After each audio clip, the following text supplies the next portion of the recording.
Welcome to Pro Player Stadium. Mark McGwire has just struck out on a 3-2 pitch. Darren Bragg led off the top of the first for St. Louis with a double to right center. Edgar Renteria walked, and so now it's 1 out, 2 on, and the red-hot Ray Lankford stepping in.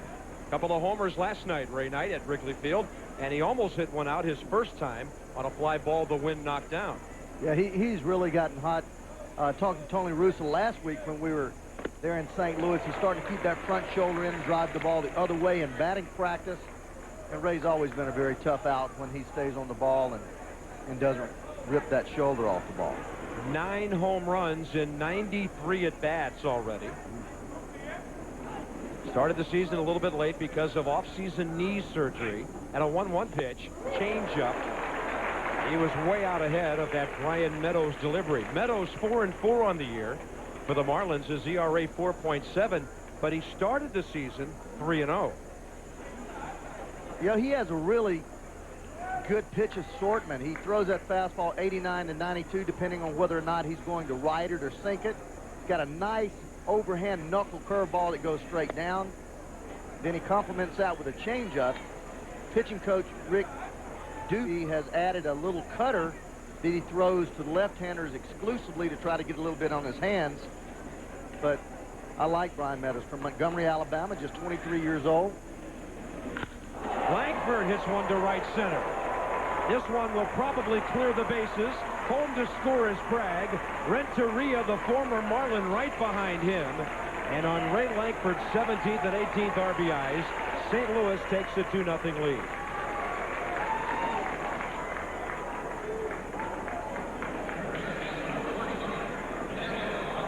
When Ray Lankford goes gap to gap, he is very nasty. Tough to get out. That nice little bit of lift, uppercut on the ball there. Staying behind the ball very well, driving the ball out there. And Edgar Renteria did a great job here, getting almost to second base and coasting in on a ball that didn't get through the gap, actually cut off out there in center field. Ray Lankford's 8th double of the year. 2-0 Cardinals. Fernando Tatis steps in with 42 runs batted in. There's that curve that drops in. St. Louis hitting .265, 10th in the National League. Cardinals are 4th in runs, 5th in home runs. Thomas Howard, Eli Marrero, Joe McEwing, and then the pitcher Kent Bottenfield to follow Fernando Tatis. Darren Bragg led off with the double to right center, adding to his .361 on base average. Then Renteria, the World Series hero here a couple of years ago, got the base on balls. In fact, Meadows went ball 3 on all 3 hitters to start off before he struck out McGwire. And that was the GM starting lineup for the Cardinals. They've hit 60 home runs and slumping just a bit over the last week or so. Ray and Chris saw the Giants take care of them last week. Cardinals did manage to salvage a 12-inning game on Thursday to avoid being swept. But then they were swept over the weekend at Wrigley Field. 0-2 to Tatis, who's already hit 14 home runs. And he pops it up short right field. Sun blazing off the glasses of Council, and he's got it for the second out.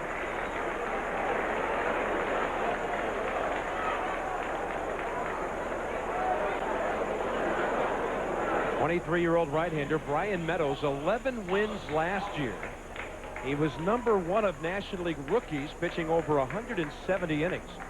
And his 11-13 record, at least the win part of that, did set a Marlin record for a rookie pitcher.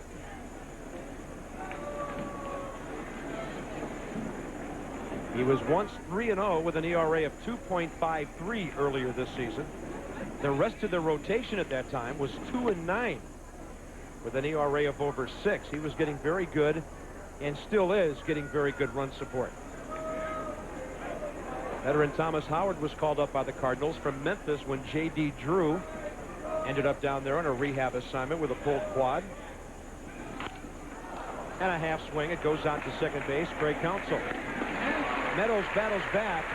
A 29-pitch inning. He gets the last 2 batters after Lankford's 2-run double.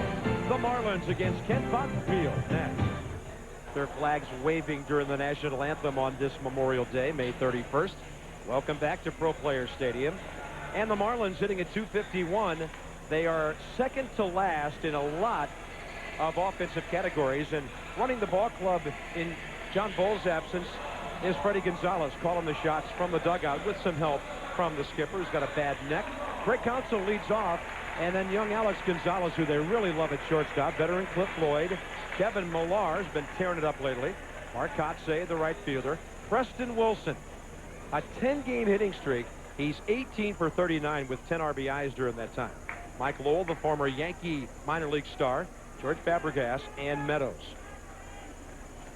Kent Bottenfield for St. Louis with a 7-2 record, making his 11th start. Yeah, really got off to a great start. His last couple of outings struggled a little bit. He's averaged 5.2 innings per start. Left-handers are hitting 260 off of him. Right-handers 309 with 5 home runs. You see the 63 hits there in 57 innings, so he doesn't blow a lot of people away. But Tony La Russa told me the other day that he is the hardest preparing pitcher that he's ever managed, including Dave Stewart and Bob Welch. Eckersley says that he just is a student of the game. He looks at film day in and day out, has an idea when he goes out there on the mound, how he's going to work hitters, what a hitter's weakness is, what he's most apt to hit hard, and tries to pitch into the teeth of his defense. Tony knows a little bit about working hard. Yes, he does. 3 pennants in the American League, a world championship, and a called strike as Bottenfield fans Craig Counsell, who's really struggling, batting 135, and his on-base average is under 200. Yes, to talk about a trade for Counsell, and here we see the Cardinals defense out there. Joe McEwing played every position, the pitcher and catcher. Most of his starts have come at second base, but solid little player. Got to see him last week, met him last week. What a joy to be around. Delightful kid. And he is considered the third-string catcher, by the way. Oh, if they go beyond Marrero and Alberto Castillo. He's out of Bristol, PA. 6 or 7 years in the minor leagues makes you appreciate being here. McEwing is that kind of kid. Bottenfield working ahead now. He's 0-2 on another Rookie of the Year candidate. We've got 2 of them on the diamond today playing. On the infield, Alex Gonzalez at 283 with 6 home runs. Bottenfield had him reaching on 0-2. Alex is one of those players that has all kinds of ability, great range at shortstop, really soft hands. Everything looks real easy to him. Has some pop in his bat. Hits a lot of balls to right center field, which is good. There you see what I think is the Rookie of the Year battle there. Pretty close. Yes, it is. And Gonzalez, he's going to learn how to play shortstop at this level. He's made 9 errors already. McEwing, playing all over the place, has made 4. RBI total about the same. Home runs 6-3. 0-2 pitch. And a pop fly over to guess who? They call him Little Joe, Little Mac, and McEwing's got it for the second out. That'll bring up Cliff Floyd, who's got a hot bat going.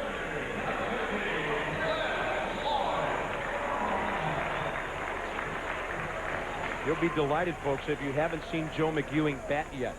Just watching him in the batter's box.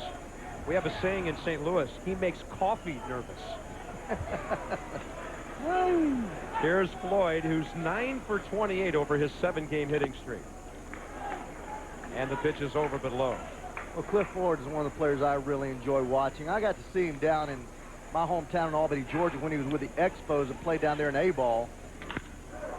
High fly ball left center. Ray Lankford playing left field until his knee is 100%, and the wind blows it back in. There's a hard wind blowing from the ocean at about 15 miles an hour from right field. And a 1-2-3 first for Bottenfield after he got the 2-run lead.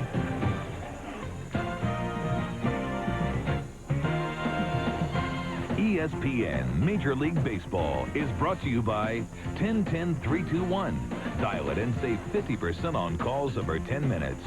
And by Original Coors. There's only 1 mile-high taste. Coors, the original. St. Louis Cardinals, an average age of 29.5 years on this ball club. The Marlins, in contrast, under 26.5. But one of the young players St. Louis banks on for the future is their catcher, Eli Marrero. Batting average down a little bit right now at 233. He's got some power. He's a good base runner. And he is outstanding defensively. Fastball rides high. He's one of the projects of Mike Easler, the new St. Louis hitting coach. Yeah, I really like the St. Louis collection of young players. Renteria, Tatis, Marrero, J.D. Drew, who we'll talk about a little bit later. McEwing. And Marrero pops it up over to the right side. Millar, the first baseman, well off the line to catch that one. And you've got a great defensive shortstop in Renteria. Been in the league 4 years, and everybody thinks that he's getting to be an old fellow, but you got to realize he started playing when he's 19, still under 25 years old. And then Tatis, got a lot of power there. J.D. Drew, a lot of power. Marrero, more of a doubles type hitter, but very solid behind the plate. We talked about McEwing. I think the problem with the Cardinals are that their young pitchers, their best young pitchers, were injured. Alan Bennis and Matt Morris, two of the, I'm talking best young arms that I saw come down the pike in a long, long time, and both of those guys are injured. What's the story on Alan Bennis? Alan Bennis has been throwing, well, 3 or 4 times now. Reports no pain. Now there's a serious jam job as Joe McEwing had Brian Meadows get right in on his bat handle, and a little bitty line drive for Mike Lowell, 2 down. But the Cardinals are very encouraged about Alan Bennis. In fact, he's telling people he may want to pitch rehab after the All-Star break. Yeah, you see a little sideways movement in that fastball there. Meadows has to have movement. That ball ends up about 6 inches off the plate, and there's no way to hit that ball solidly unless you pull it foul. Meadows has a chance for an easy second. He threw 29 pitches in the first inning. Kent Bottenfield at the plate, 3 for 22 this year, a 174 career batter. Well, talking about Alan Bennis, Dave Duncan felt that of the young players that he has had, pitchers that he's had, that Alan Bennis was the most advanced at an early age as far as being able to locate, knowing how to pitch. It's good that he's healthy. Counsell throws out Bottenfield. So that's what Meadows needed. Only 9 pitches. Bottenfield only threw 11 in the bottom of the first. He'll go to work again. Mark McGwire became a Cardinal. You see a lot more St. Louis hats around baseball than ever before. Evidently, he's not only a Cardinal fan, but a graduate of the Bucky Dent Baseball School.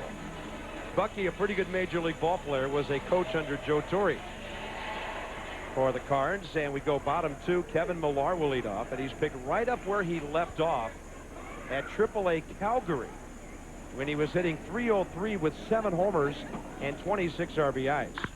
He rocks one way foul heading into the upper deck.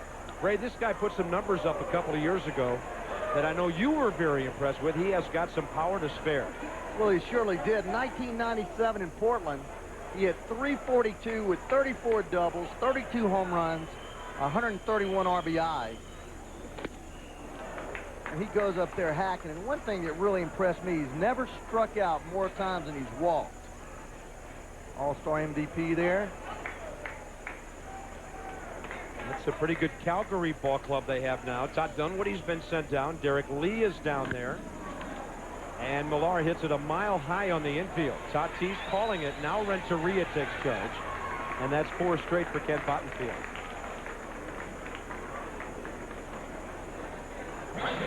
They got some veteran players down there who can hack. Benji Gill, the former Texas shortstop prospect. We mentioned Dunwoody and Derek Lee. Mike Goulin, a longtime St. Louis infield prospect. Freddie Gonzalez watching his club operate from the dugout. John Bowles not able to really get in there on an everyday basis again yet. Kotsay on the first pitch from Bottenfield. A fly ball to center for Darren Bragg. And the Cardinals, whose starters don't normally go that far into ball games, have to be delighted at the low pitch number for 5 outs by this 30-year-old right-hander. They call him Hoss. In fact, he's got a picture of Dan Blocker in his locker that he travels with. Kent Bottenfield.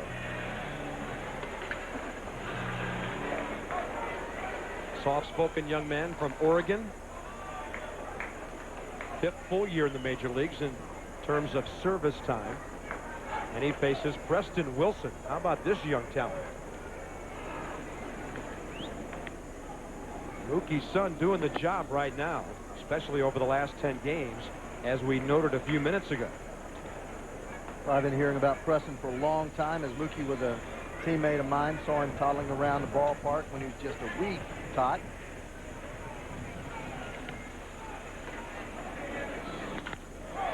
Breaking ball hit out to left center. Bragg has to come in for it. And Kent Bottenfield cruises through his first 2 innings. 6 in a row on only 17 pitches. On the Langford double, 2-0 St. Louis. Tatis clowning around with Placido Polanco, one of the Cardinals' backup infielders. And we're going to the top of the 3rd here in Florida. 2-0 St. Louis on a Ray Langford 1-out double in the top of the 1st. It's Darren Bragg leading off, then Renteria, then Mark McGwire. We'll see if Brian Meadows can keep that momentum he grabbed last inning. 3 quick outs. Bragg, not your prototype leadoff man, doesn't run that fast. Did a lot of doubles at Fenway Park for the Red Sox. He lines this one out to center, and it's over the head of Preston Wilson. Bragg digging for 2. He will stay there with another double. At Fenway, he hit him to left center. Today, he goes right center, then straight away for his pair of doubles. I don't think Preston saw this ball well. He just did not get a good jump. The ball was right at him, and it ends up hitting about 20 feet short, and he just got a late jump. That ball doesn't even get near the warning track out there. Ball hit pretty hard. The wind looks like it's blowing in on fly balls that have been up in the air. The outfielder's a ball come in, and that might be why he's playing so shallow. He is absolutely playing shallow. We'll get a shot of that. And it's down low to Edgar Renteria, who walked his first time up and then scored on the Langford double. There's Preston Wilson. Tough outfield to play. You see us 404 just off of center field and 434 way back there in that corner. Nice bunt by Renteria. Bare hand, Lowell, nice play. It'll go down as a sacrifice, though he was bunting for a hit. And Mark McGwire will step in with the runner at 3rd, 1 out.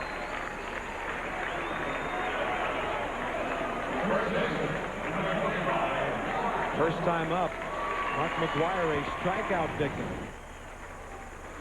Meadows came with a fastball right down the middle after throwing McGwire a couple of big breaking balls that Mark fouled off, and then he just threw a fastball right there, and Mark just looked like he pulled off that ball a little bit. McGwire 42 strikeouts on the year, 40 walks after his unbelievable 155 walks last year. 15 less than the all-time Babe Ruth record. He's had more of a home run bat going lately. McGwire has homered in 7 of his last 10 games now and has 15 on the year, and he's in the top 5 in the league all of a sudden. A little bit unusual here with 1 out, infield back, just giving up this run on any kind of contact. The only person that has a chance at all to throw Darren out is the first baseman. Generally, with 1 out, you have your infield in, even if it is early in the game. I mean, the worst you're going to have is a single and run scored.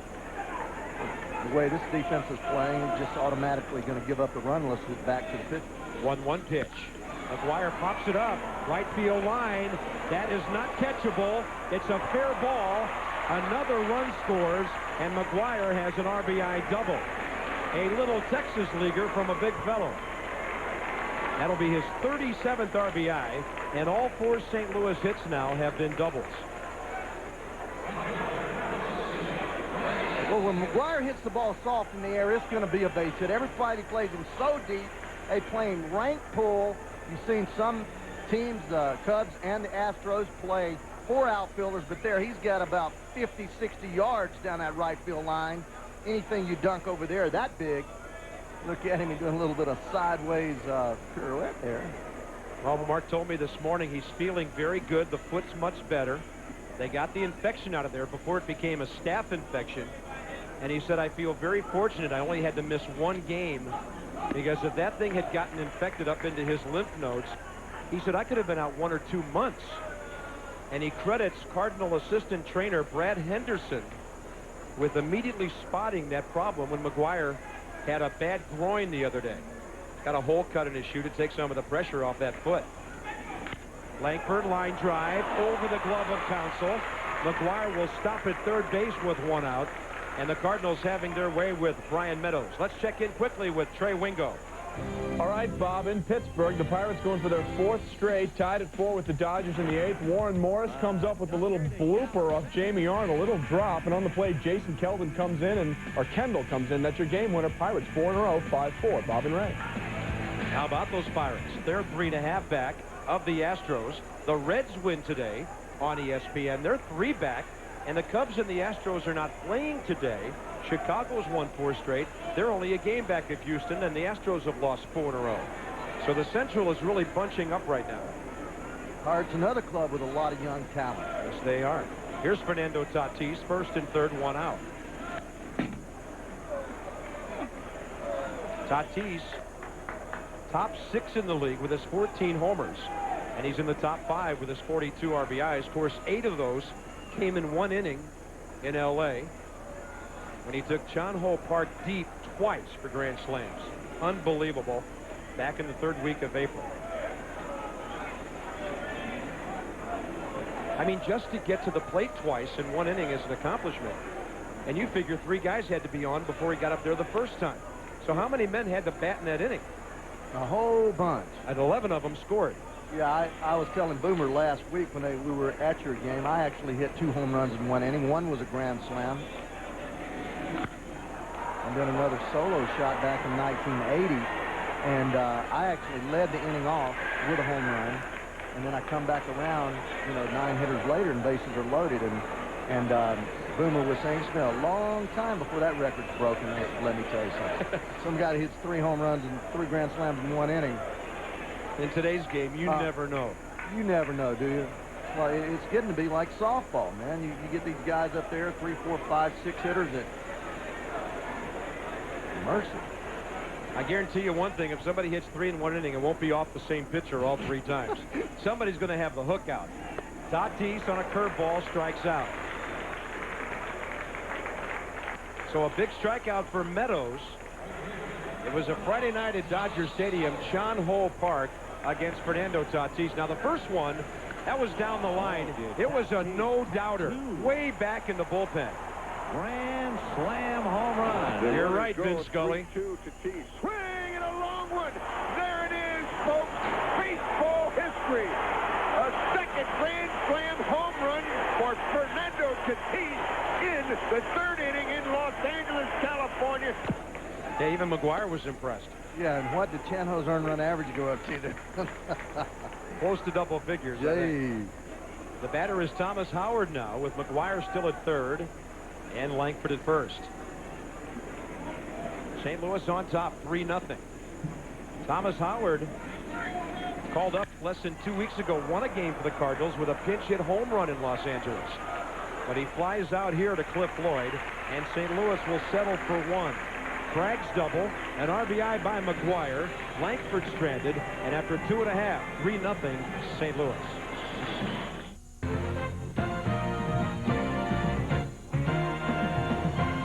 ESPN Major League Baseball is brought to you by Range Rover, the most advanced thinking ever found in a 4x4.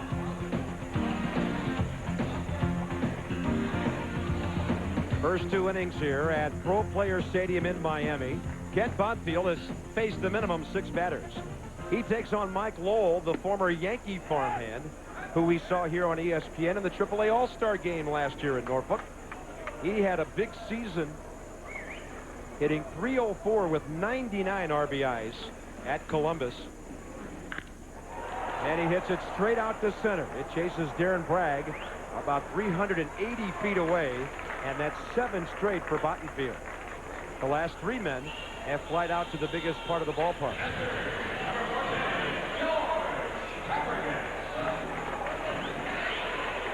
Well, tonight, the Stanley Cup playoffs continue on ESPN. Game 5 of the Eastern Conference Final, and the Sabres leading 3-1. The other bad news is that the Dominator is back in there against the Maple Leafs. Buffalo looking to reach the finals for the first time since '75, one win away. And they're at the Air Canada Center to try to close it out tonight. George Fabregas hitting .202. Sort of a journeyman catcher the last few years. He's moved around quite a bit. Bottenfield up with everything. You know, you look at this, and he's retired 7 hitters in a row, but 6 of them have been on fly balls. And you keep messing around with that strike zone high, somebody's going to take a yard. The only thing is, you mentioned earlier, the Marlins are last in hitting, the 251 tied with the Padres. Yeah. Second last in runs. Right, with 201.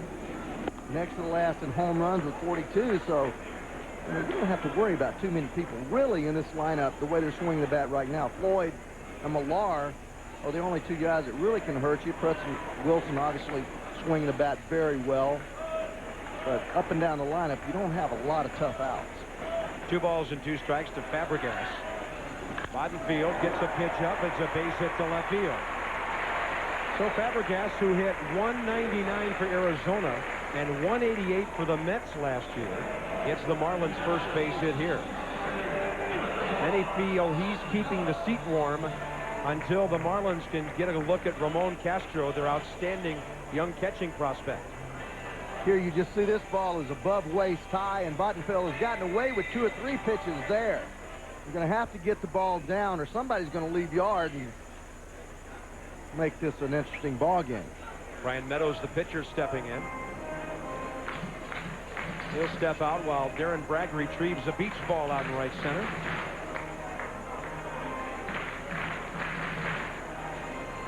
Got to be at least 12 to 15 miles inland here.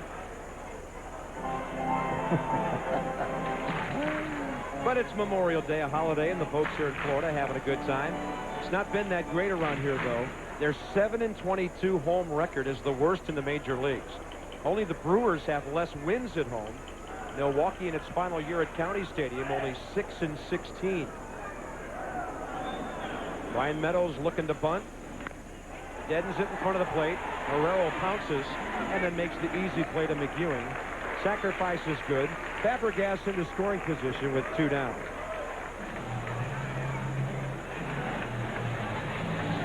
And Freddie Gonzalez making the right call there, butting runner over, trying to get a little closer in the game. Good position with the bat barrel. Bat barrel above the hands. Dipped it a little bit, but stayed above the baseball. He was so intent on bunting, and Marrero so intent on charging, that the catcher beat the batter out of the box. A little bit like Eddie Armbrister in the Boston Red Sox situation. Carlton Fisk ran into him. Larry Barnett, the umpire. I had a feeling you would recall that little incident in the series. Top of the order now again for Trey Counsell, who is really scuffling. Struck out looking first time up, and his season batting average down to 132. He was beaten out for the second base job in spring training by Luis Castillo, who's about 5 years younger. Castillo hit .345 in the spring with 9 walks and 55 at-bats. And he's considered faster and a better defensive player than Counsell right now at the age of 28. Castillo, 3 times in the minor leagues, stole 40 bases or more. But not in there today.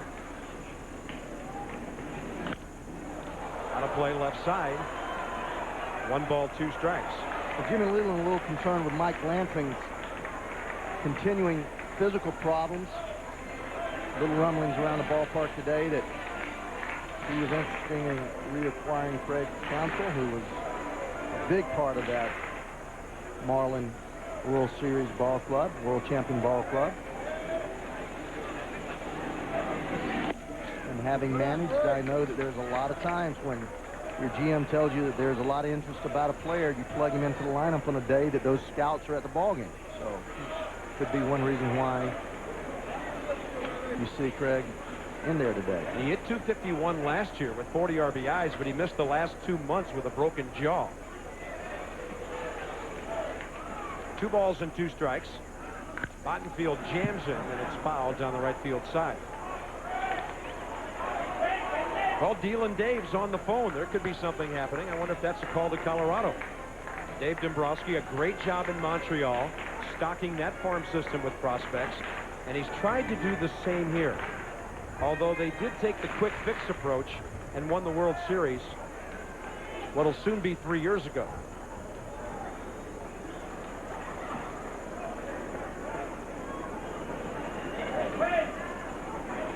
Counsell waiting. 2-2 pitch, up and away.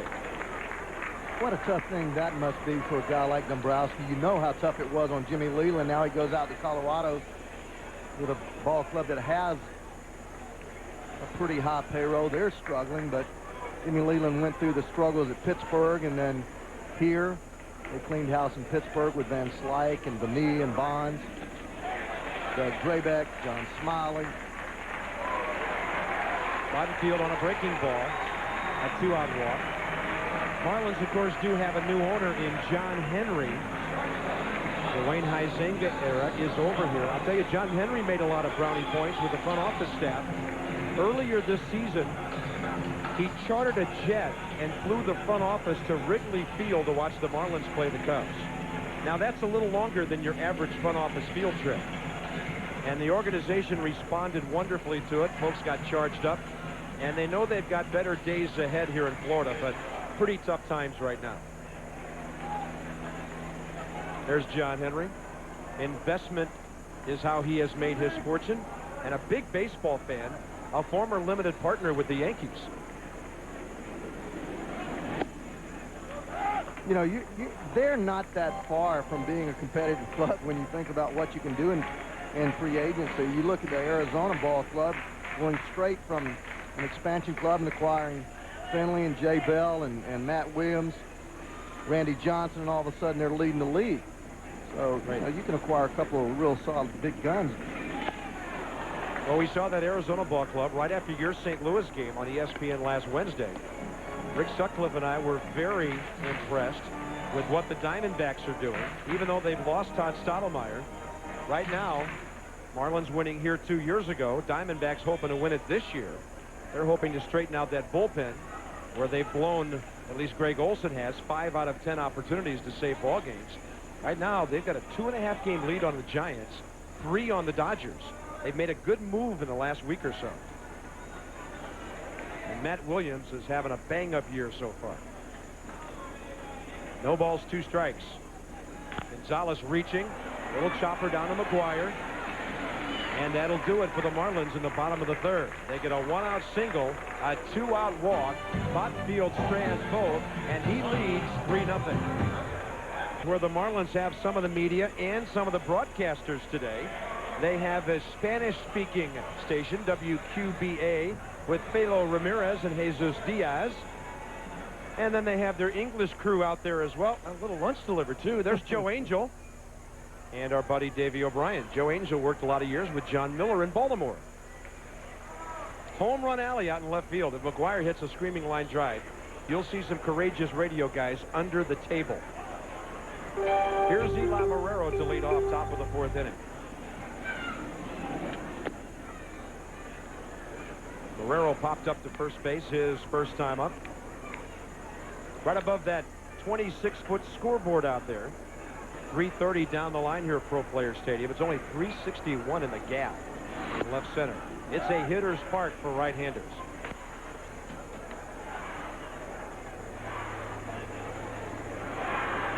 Marrero, a courageous battle with thyroid cancer last year that kept him out a couple of months. He hits one hard up the middle, but that's where Counsell was playing. Good scouting by the Marlins right there for the first out here in the top of the 4th. Next up is Joe McEwing. A little bit of fastball on the outside part of the plate. Marrero skulls it right there. Anytime you see the pitcher reach out, pretty much a base hit, but Marrero has pulled a lot of balls. That's the scouting report on him. You wouldn't believe the sheets of scouting reports that you receive every day from your advanced scout who goes ahead of your ball club and watches the team that's coming in the next series. They have all kinds of lines, dots to show you what a guy does on fastballs, what he does on breaking balls. Well, evidently some fans about to submit their scouting reports as well. Future scout. You get a lot of suggestions when you're the manager, don't you? Don't you?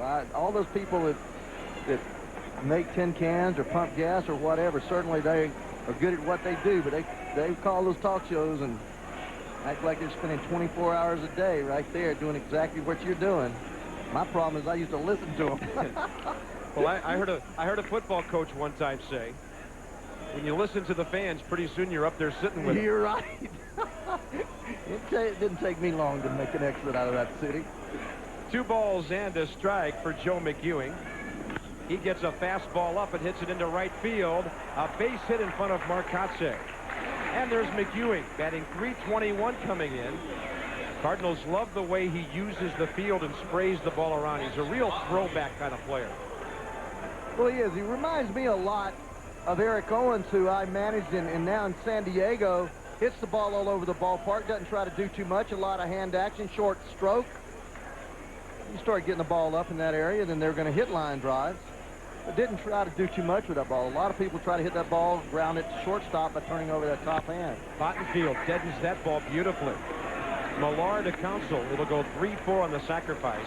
And McEwing down to second base with 2 outs. Well, I've seen more sacrifice bunts that have worked here in one game than I did my whole career managing in Cincinnati. That was one of the big problems that I had. I could not get my pitchers to lay bunts down.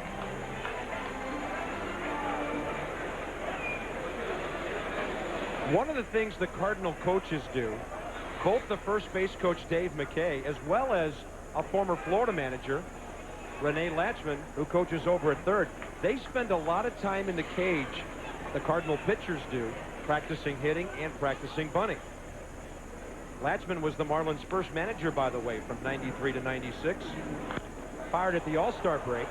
And ironically, the man who took over for him at that time was the Marlins director of player development, John Bowles. Then, of course, they brought in Jim Leland. But Latchman was 221 and 285 in his 3+ years with the Marlins as their first skipper. Freddie Gonzalez at the controls today with John Bowles ailing. But those little things you do in the cage with pitchers will pay off. It's either work you do or you don't, Ray. Oh, you trying to tell me that I didn't have my coaches work with or what? Well, but you also had an AstroTurf ballpark. I did. And it's much more difficult for pitchers to bunt on AstroTurf. I'm talking, I had pitchers, a guy like Roger Sawkill, who was throwing the ball pretty well for me in ball games when it was 2-1, 3-2, could not get a bunt down with runners on first and second. And all of a sudden, you don't get the runners at second and third. You got your leadoff hitter up there, ground ball, double play, or 1 out. And we worked on it. I actually assigned 3 different coaches at 3 different times because I could not get anybody to get through to these guys. And we'd go out and first Youngblood and then Griffey. And when Ronnie Oster came over, Ronnie Oster helped me, and I was out there. But, you know, they were too busy wanting to hit. You'd take 15, 20 minutes out of every day and go out there and work on bunting. And they would execute it off of DP pitching. It's just tough to, that's something tough to simulate. You know, I threatened to get my starting pitchers out there and make them bunt that and see if that could happen. But it's such an essential part of the ballgame. Well, here's a chance for Bragg to drive that runner in. 3 balls and a strike. He was thinking about left field with that swing. Aaron Bragg swinging the bat pretty well today. He has doubled and scored twice. Nice catch by the Marlin fan down there on the third base side. He brought the leather. You know, if you got some range in this ballpark, you've got some empty seats you can run in front of to get a foul ball. Marlins are not averaging very many this year. Just over 17,000 per game.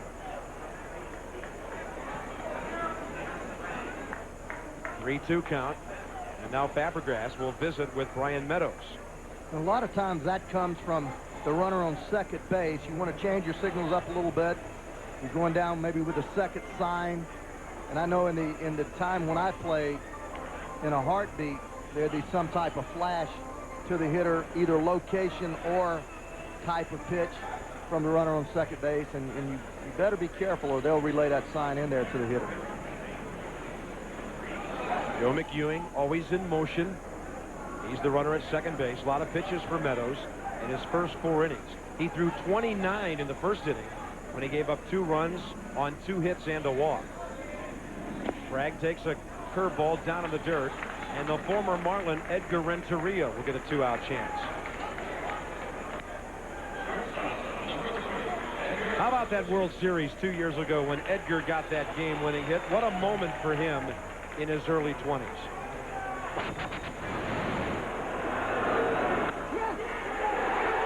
Well, that's what you play for, and look at the enthusiasm, and I know the feeling right there, man. That is unbelievable. You feel like you're flying. There's no way to really describe it. There's no other feeling like it. Renteria, the game-winning hit. Ray Knight, a World Series MVP. That's something you'll carry around with you the rest of your life, sir. Yes, sir. Proudly. You should. Renteria, a walk and a sacrifice. 1 ball and 1 strike. Meadows really struggling with his command. Everything. He's not consistently wild in any particular spot. He's down, up, in, out. He's just all over the place today, going really deep in a lot of counts. As a result, you know, he's almost up to 70 pitches. 1-1 pitch here.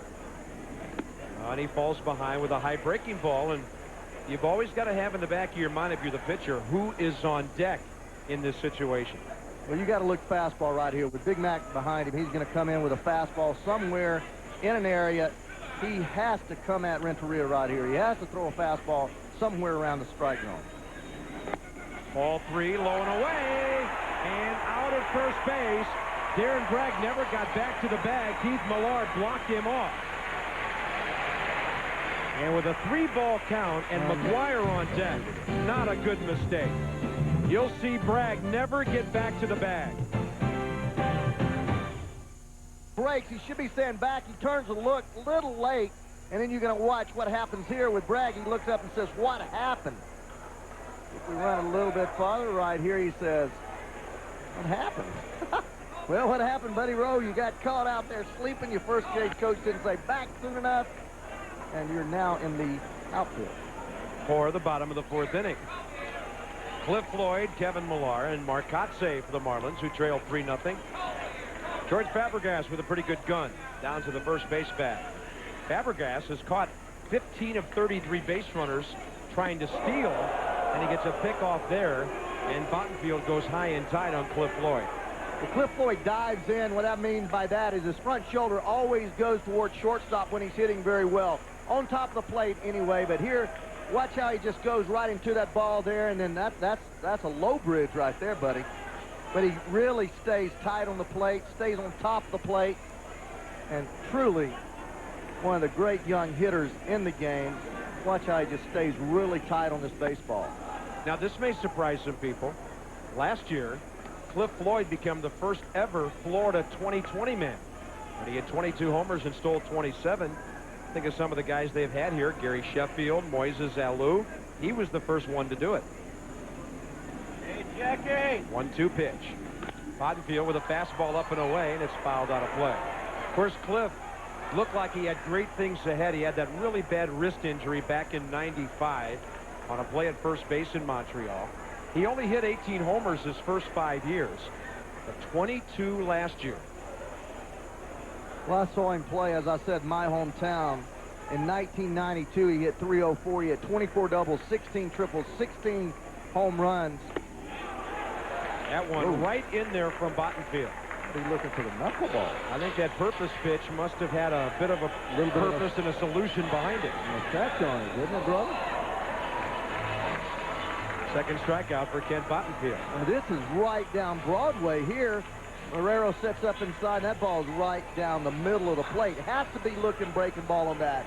You see that a lot of times with big league hitters. They get pitched to, and a thought gets in the back of their head. They start thinking soft. Guy throws the ball right down the middle and drag it back to the dugout. Here's Kevin Millar, who must be watching some Gary Sheffield videotape. His triggering mechanism with that bat, a lot like Sheffield. Renteria's bat is like that. He's really got it cocking back and forth.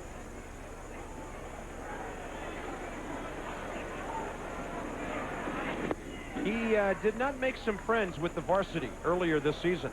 had a good spring, didn't make the ball club. And then he remarked, and we told you about those veteran players playing at Calgary, he remarked, we could beat the Marlins right now. And some of the guys on the Major League team did not like that at all, most notably Derek Lee, who said, who's this guy? What's he had? 2 Major League at-bats? Well, ironically now, Millar's with the big club, and Lee has been sent down to AAA. So I guess if you can do it, it ain't bragging. Dizzy Dean, right, bro? That was his quote a long time ago. And Millar has proven his worth so far. When he got called up, he had 7 hits in his first 5 games, including a wild game-winning inside-the-park home run at Wrigley Field. He can play either corner on the infield and left field if he needs to.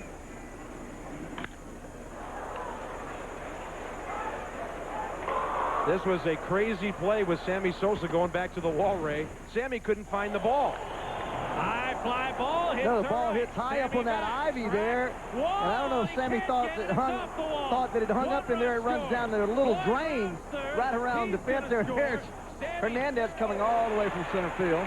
McEwing knocks down a drive up the middle. Safe at first base is Millar. Yeah, Sammy Sosa never did find the ball. Jose Hernandez from center field helping out. But that inside-the-park homer won a game for the Marlins.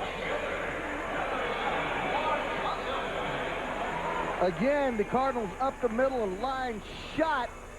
Ewing showing a lot of range, hits right in the heel of his glove there, and Millar showing a lot of hustle and a little bit of speed for a guy that's playing first base. He got down there in a hurry. Well played on both ends. Here's Kotze, who flied to center first time up. Gave him a hit on that, didn't they? Had to. Ball was really hit hard. Florida's second base hit. Mark Kotze, his batting average down low. They really had some young hitters slumping early in the season.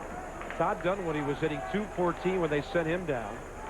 Derek Lee was hitting .193 and didn't exactly endear himself to the fans here by being a .215 career hitter in his own ballpark. Alex Gonzalez hit only .205 to start the season. There's a hit-and-run base hit to left center.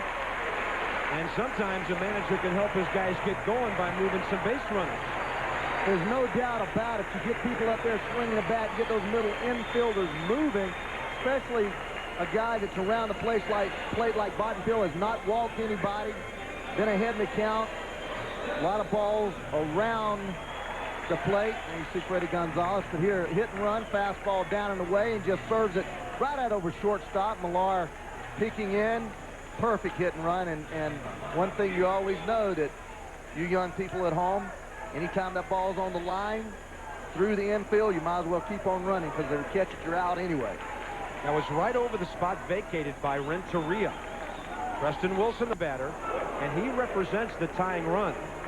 Remember, he leads all National League rookies right now with 11 home runs. 10-game hitting streak on the line today. Flied to center his first time up. And as Ray mentioned earlier, Bottenfield really not pitching low much today. A double play may not be a great possibility here. More likely to see maybe a sacrifice fly. See what happens when you put a little hit and run on. Watch how Renteria vacates shortstop. There you go, just a couple of steps. Already playing a double play depth. Creates those holes and a lot of hitting space. Yeah, that appeared to be a ball that he might have been able to catch. Kotze at first, Millar at third. Good speed on the bases for the Marlins. Preston Wilson can fly.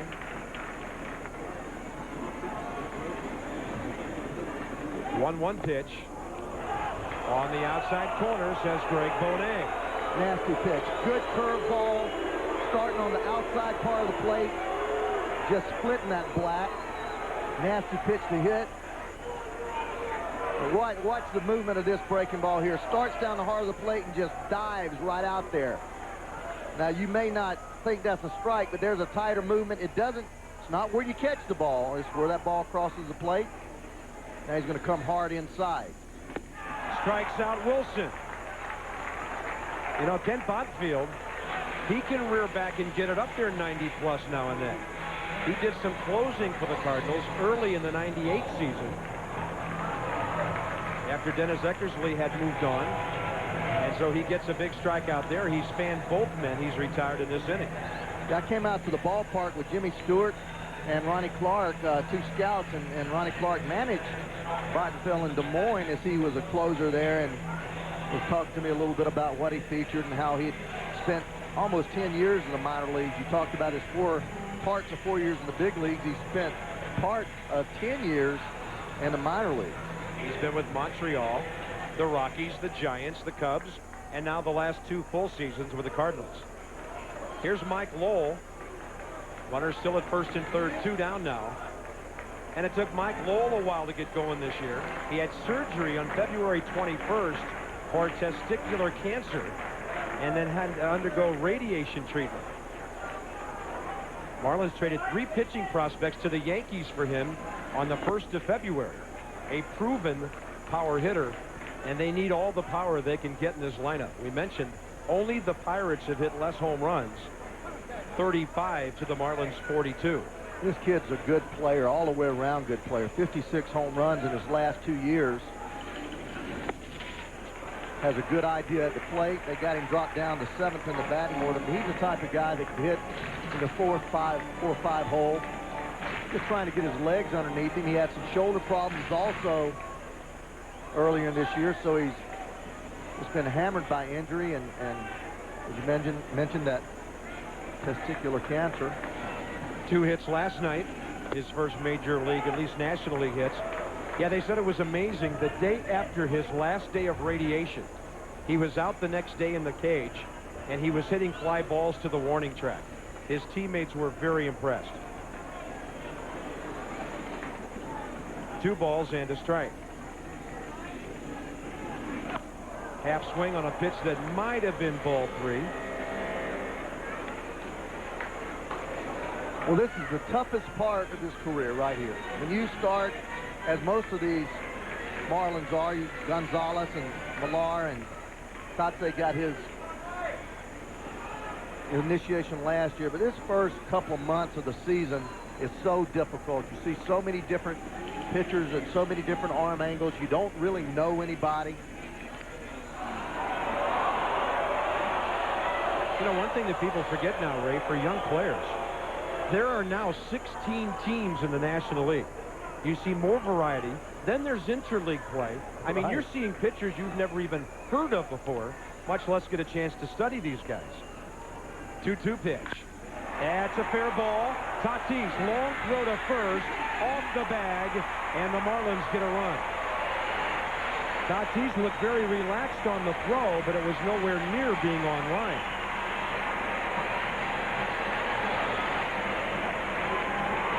Well, he makes a great play on this ball. This ball was smoking. Look how quick he gets over there. I mean, that's 2 strong steps, but he's got plenty of time, and instead of setting his feet and taking a crow hop, he throws from off his backside, and as a result, you do not have good control that way.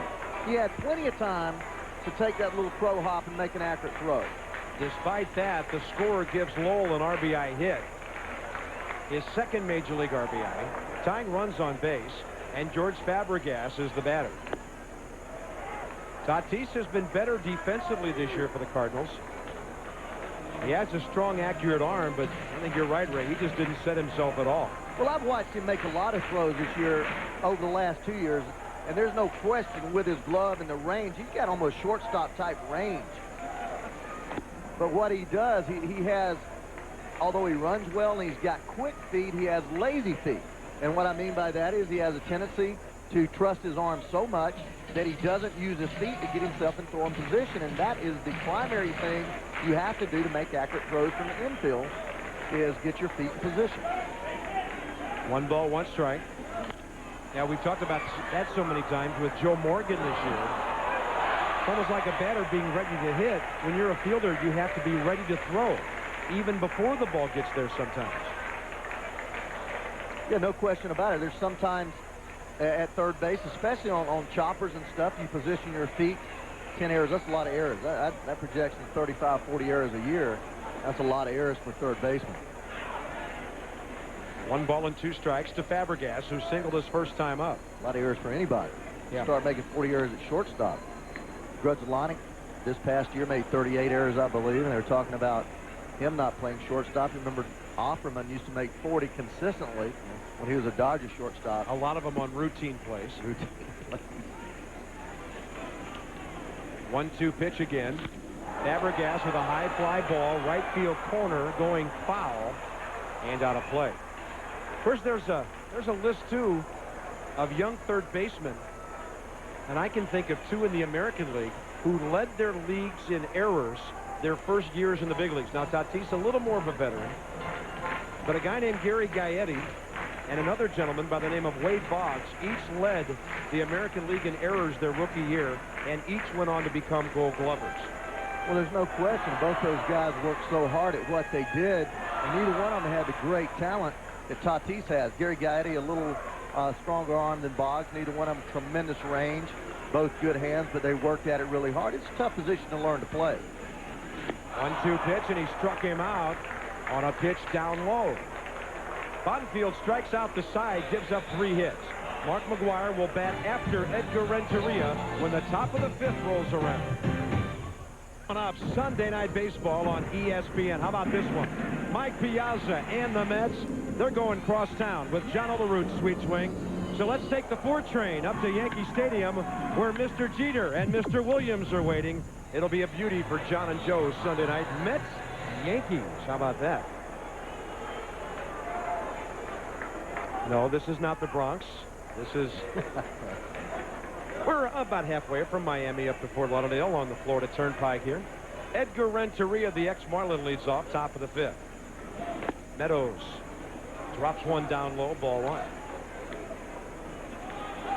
Yeah, interleague play is upon us again. Renteria with a walk and a sacrifice. He jacks one down the left field line, but it hooks foul. Renteria 1 homer this year. 13 runs batted in. That was on May 17th against Ismael Valdez of the Dodgers. His only home run. Hit 3 for the Marlins last year. He goes deep again. This one is fair, and this one is gone. Off the top of the scoreboard. And Renteria comes back home and hits his 2nd homer of the year.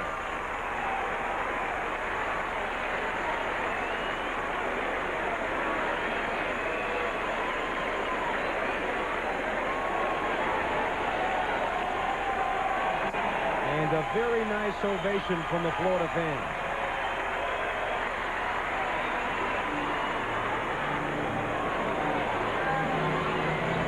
Talk about 2 good swings. Yeah, you don't see that very often where a guy hits the ball out of the ballpark, foul, and then comes right back to pitch later and hits the ball out of the ballpark. It's a very rare thing. Oh, here's a guy who's done it a time or 2. Yes, sir. Mark McGwire hit about 4 balls into the upper deck in batting practice today, and one of them was about 2/3 of the way up the tarp. Put on quite a show, did Big Mac. He hit one up there a couple of years ago when he first came to the Cardinals off Rob Nen in the 9th inning on a fastball. So he's reached the upper deck here 2 or 3 times in his less than 2 years as a National League player.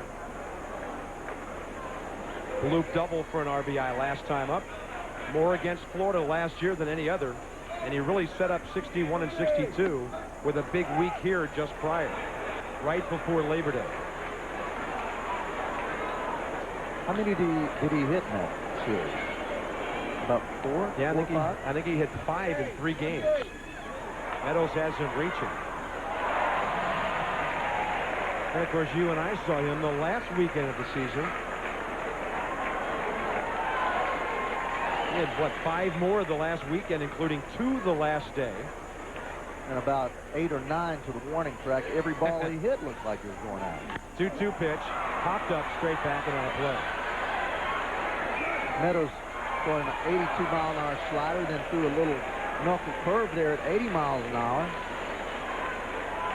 First time up, punched him out on a 3-2 pitch. fastball, 88 miles an hour, right down the heart of the plate. Kind of got him set up again for a fastball after 3 straight breaking balls. Fastball in. Had a pretty good rip. Didn't get it in. Mark McGwire came into this season with 457 home runs. He's only 3 away now from Stan Musial, the all-time Cardinal champion, and Pop Stargell with 475. Going up that list. Pretty good pitch. Outside corner, Anthony's. And Meadows rings up McGwire for the second time.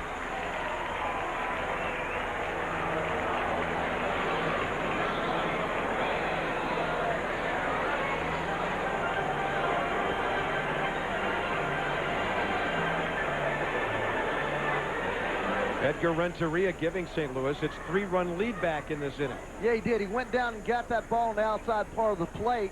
Ball was up a little bit. Just lifted it out there. You mentioned the 361 with the, how high is that fence? 26 feet. 26 feet. Just eked over the top of it just enough. Ray Langford takes a strike on the inside corner. Langford a perfect day so far. A 2-run double, a single. And here's a guy with a lot of home run power. 9 in 95 at-bats this year. 17 extra base hits. 9 homers, 8 doubles during that time, and that equates to a slugging percentage of .705. He might be one of the best players in baseball that's not considered in the elite. I'm surprised by, I mean, I'm not surprised by that because I've not heard a lot about him in publications and everything, but playing against him, he can do so many things to hurt you. And he strikes out as Meadows gets him down low. It's a strikeout fest for both pitchers. Meadows striking out his last 2. Bottenfield struck out the side in the bottom of the 4th. So McGwire sits, so does Langford now after the Renteria home run. Meadows going to the knuckle curve there. You see it with a hard rotation. And then McGwire setting up outside there is Fabregas, and that ball, one of those telling fastballs starting off the plate. You didn't see Mark get called out on very many of those pitches last year. He always seemed to get the benefit of the doubt. This year, I've seen him rung up 4 or 5 times on borderline pitches. How about you, big man? You see him all the time. Yeah. It was just like Pete Rose and Joe Morgan, the guys, Ted Williams, that had great eyes, established that they knew the strike zone. I've only seen Mark really upset one time this year, and that was Friday at Chicago. On a pitch about 8 inches outside, Randy Marsh rung him up. And it looked like last year or the year before the strike zone supposedly changed. There are some umpires who have not changed their strike zone.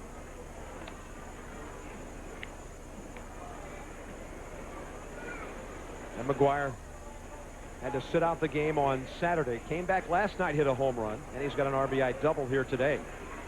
By the way, you can excuse the Cardinals if they are a little groggy. After that game last night, their chartered flight from O'Hare to Fort Lauderdale got them into their hotel rooms at about 4 o'clock this morning Eastern time. But they came out slugging pretty good here today in the early innings. Tatis takes a curveball on the corner, 3-2. Fernando Tatis with a modest 5-game hitting streak on the line today. But he's only 5 for his last 20. Used to be a switch hitter. Broke the hamate bone in his right wrist, and that's the bottom hand on your left when you're batting left-handed in 1996. Had surgery and went away from that. One thing I've noticed about him this year, if you make a mistake on a breaking ball, it's gone. He's a good young mistake hitter. There's one. But he fouls it on a play to the right side. Had that ball broke, he'd have hit it out. That ball was a backup breaking ball, started on the inside part of the plate, did not break, and that's the only way he got away with it.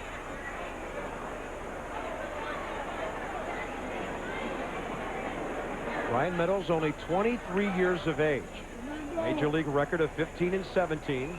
His 42nd start Tatis grounds it foul outside third. He swings hard, doesn't he? Fernando, for a little guy, he's only 5'10", about 170. They call him Freddie. He doesn't swing as hard as Gary Sheffield, but who does? Different kind of swing. Gary a little bit more handsy. It's more arm type upper body swing. Fastball out of play right side. Talking to Walt Jocketty last year, during that last series that we were together in St. Louis watching the McGuire onslaught. Walt Jocketty, general manager of the Cardinals. Talking about Tatis. Tatis played a great series, and first time I'd seen him play in person. Up the middle, base hit. I'll say one thing for Walt Jocketty. That trade with Texas is looking pretty good at the trade deadline last year, because along with Tatis, the Cardinals got Darren Oliver, who's one of their top 2 starters right now. Todd Stottlemyre, who they sent to Texas, is of course now in Arizona and disabled.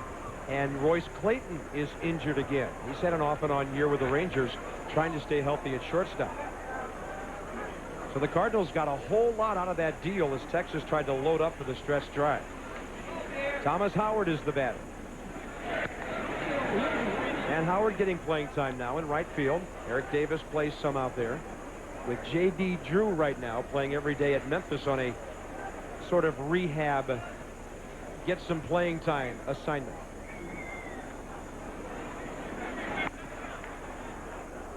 Thomas Howard came up with the San Diego Padres as a projected great star. It didn't really pan out there. Came over to Cincinnati with us, had a couple of really solid years as an everyday outfielder, and then became the 4th outfielder. Likes the ball out away from him, does not like the ball inside. Hits a lot of balls the opposite way. Good breaking ball hitter. If you get him out, you got to pound him in on his hands and go up in the strike zone. Low ball hitter, likes the ball out away from him. That was Frank Pulley with the no swing sign. Well, most left-handers love to drop that bat head on pitches down and in. Brian Meadows, 29 pitches his first inning. He's nearing 100 now. Yeah, he's going to have a short day. If you see the outfield swung around to left field, bunching the gap. Thomas Howard tried to pull that outside pitch. Out to count till it goes, and the Cardinals are gone in the top of the 5th inning. But after Florida scored in the bottom of the 4th, Edgar Renteria got it back in a hurry with his 2nd homer of the year. Major League Baseball, Pro Player Stadium in Miami. Bob Carpenter and Ray Knight, bottom of the 5th. Cardinal bullpen was ready for Billy the Marlin. As they always are. I tell you, that guy driving the boat's got to where he gets it too. It used to be all for Billy Marlin. Now they have a 5-gallon bucket for the driver. Brian Meadows leads off bottom 5 for the Marlins, and he fouls one off. Sacrificed his first time up. Surprising me a little bit. 5th inning, already right at 100 pitches for Meadows. I thought maybe that Freddie would lead off. Pinch hit here. By the way, that was Heathcliff Slocum, who the Cardinals called up from Memphis last week. Major League veteran. Pitched only a couple of innings in Memphis. They wanted another experienced arm in that busy bullpen.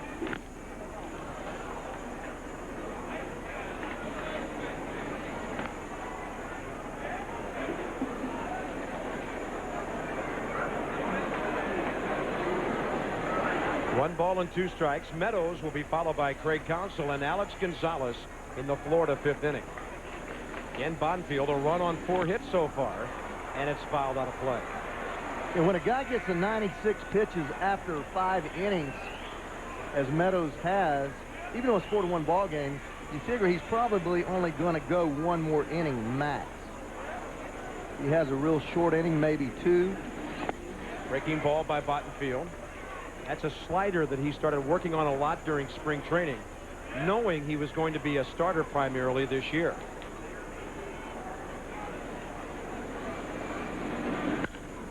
And Meadows hangs tough.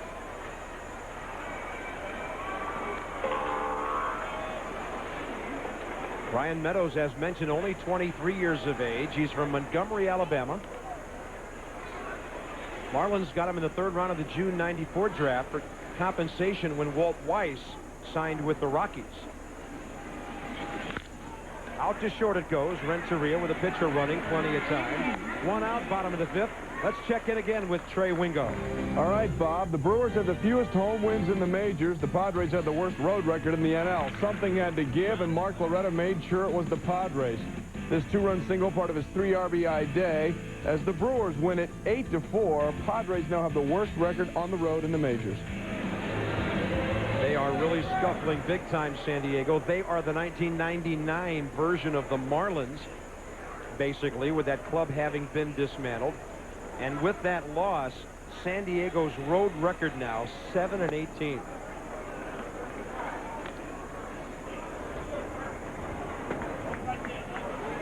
Craig Counsell, the batter.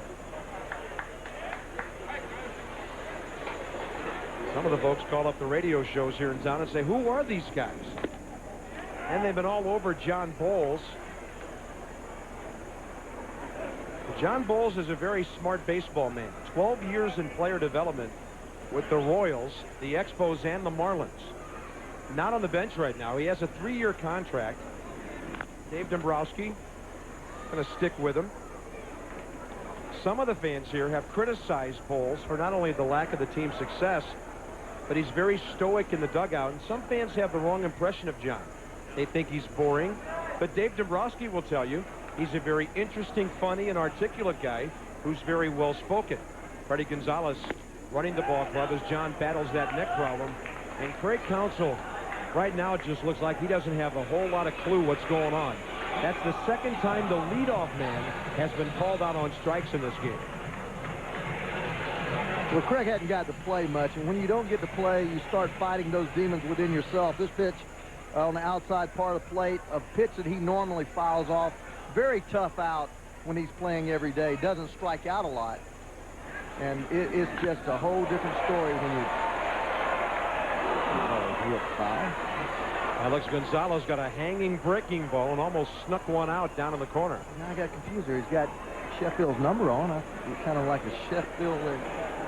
That looked like a Sheffield line drive. Right, line drive. Well, this guy may be wearing number 11 for a long time. In fact, if he turns out to be as good as they say he is, he may be the last Marlin to wear number 11. Aye. Rated the #1 International League prospect last year. And, of course, they had to rush him then as Edgar Renteria moved on to the Cardinals.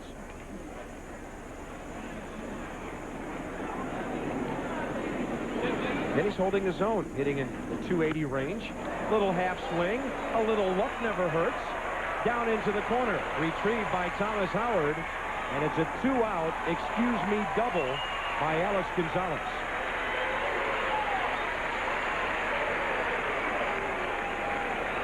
That's his 20th extra base hit of the year. Make it his 22nd. Just a fastball up and in here, and he wants to check his swing. Got the bat barrel somewhere around the baseball, and anytime you do that, good things happen.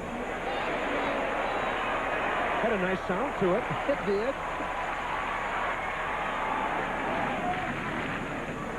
Runner at second, 2 outs. Cliff Lloyd, the batter. That's an important run sitting out there for the Marlins. They're working through the middle of their batting order now for the 3rd time.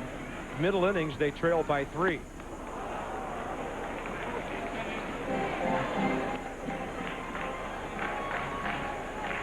Talked a little bit about Cliff Lloyd when he was down in Albany. I got to go out to watch him play. Shane Andrews was also on that ball club. And that ballpark in Albany, it was a monster field, about 410 in center, 340 down the lines. And Cliff hit those long fly balls like Willie McCovey. There's a long fly ball to left center. Langford watching it. It's off the scoreboard. It'll drive in a run. Floyd is signaling for a home run, but the scoreboard is in play, Cliff. I'm thinking he ought to be hustling maybe to go to 3rd on the play. And he's between 1st and 2nd base cruising, giving the home run sign. I don't know what he's thinking, because everybody knows that that scoreboard's in play. The ball didn't even hit. It hit high up on the scoreboard, but somewhere around that HIP area. Here we see it right here. Fastball away, hitting that high fly ball. Clifford felt like he got all of it, but here's the ball right there. You don't see it. Not even that. Here you're going to see right here the ball hitting pretty high up there. And I guess they are giving him a home run, but... Well, now what's going on?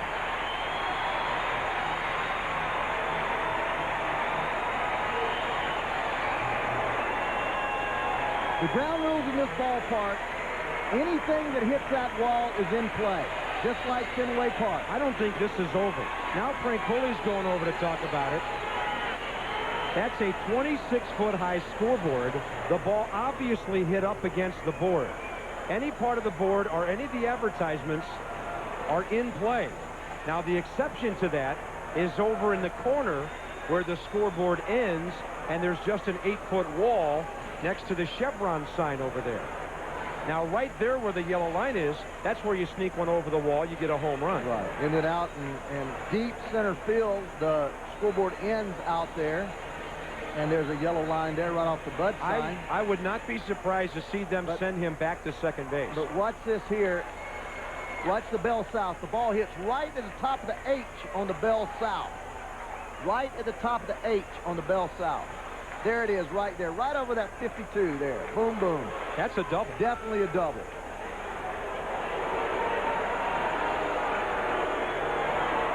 Frank Pulley's walking into the dugout, and I wonder if he's going in to see a replay. They can look at that on a camera monitor down there. They can pan the camera around and through the viewfinder show a replay.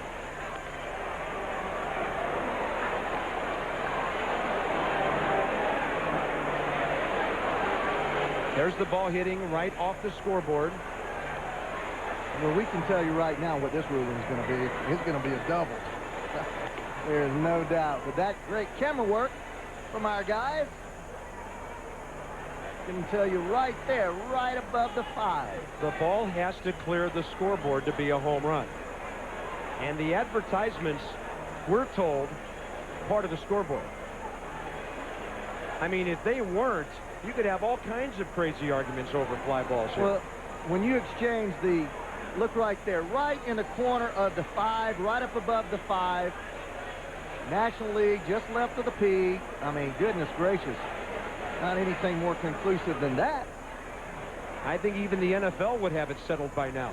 Yeah. Is this the first time you've seen an umpire go and look at a replay? Yes, it is. It's my first time. In baseball. In baseball. On ESPN, we've had officials come over to our table before on college basketball games to maybe look at a clock violation. Unless that's a real bad viewfinder. Yeah. That decision should be made by now. Frank Pulley is the crew chief. He's been in the National League since 1972. Yeah, we can spot shadow this for you right there and show you exactly where that ball hits. Right in the corner where those two lines come together in the corner.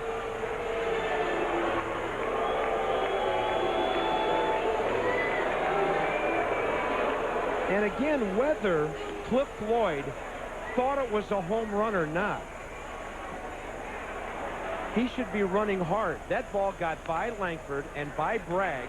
He could have had a triple at least on this play, but he's running between first and second begging for a home run. I think Cliff Floyd's going back to second base. Ray, the thing I can't figure out, why did they change the call in the first place? I don't know. I have no idea. Unless you absolutely see it, the rule is the umpire, if he has any doubt, he has to call it. He has to call it the way he sees it.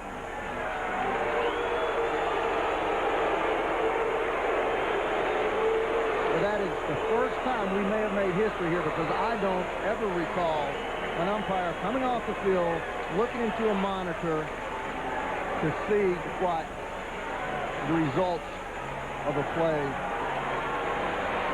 Now, had the home run call stood, I guarantee you Tony La Russa would have played this game under protest. I mean, everybody in the ballpark knew it was still in. For some reason, one of the umpires waved Cliff Floyd home, but now he really is back where he belongs in that second base. Well, and I think Gonzalez is going to be satisfied. I think Freddie Gonzalez will be satisfied with the explanation.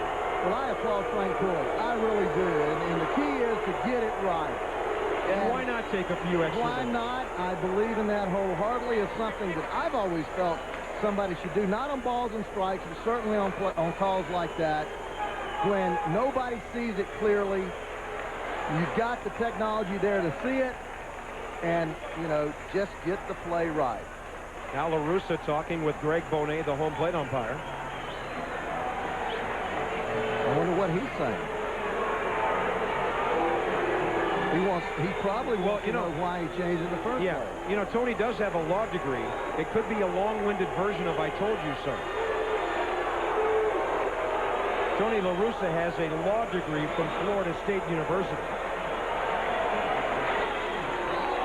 Now, I don't know how his other degree, industrial management, figures into that. But he seems satisfied. And Kevin Millar will be the batter. So it's a 4-2 game, not 4-3. Runner at second, 2 outs. Bottenfield misses with a breaking ball. And I agree with you. I mean, I was so caught up in the play that ball has a chance to be an inside-the-park home run. There's 2 outs. You don't necessarily have to get to third base with 2 outs, but there's no question that's a stand-up triple for Cliff Floyd if he's busting his tail all the way. Let the umpires call the game and just play it. Yeah, he was in his home run trot between first and second with a ball rolling around center field. 1 ball, 1 strike now as Bottenfield got it in there. Kevin Millar 1 for 2 with a base hit. I guess if he singles here, it becomes academic. But Frank Pulley did get it right. Well, our camera's got it right. There it is, up the middle, but McEwing stops it. That keeps the ball on the infield.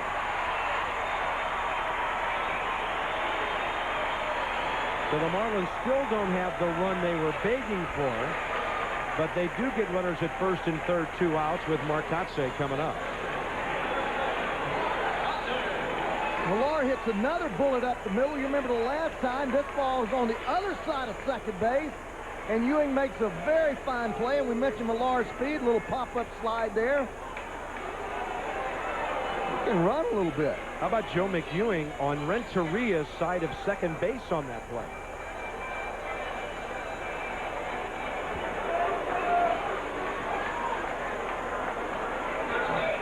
This kid is all over the place.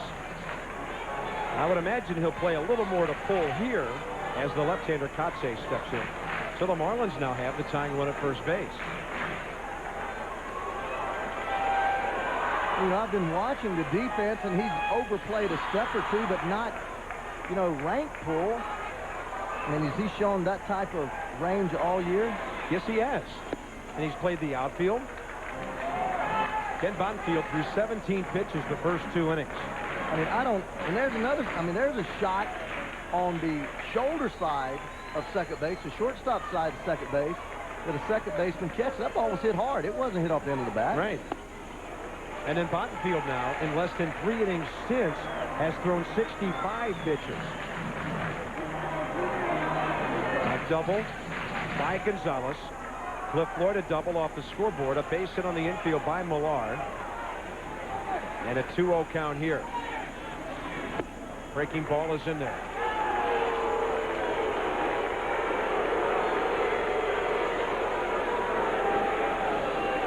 Long 4th inning when the Marlins got their first run. Yeah, and then has begun to struggle with his control there.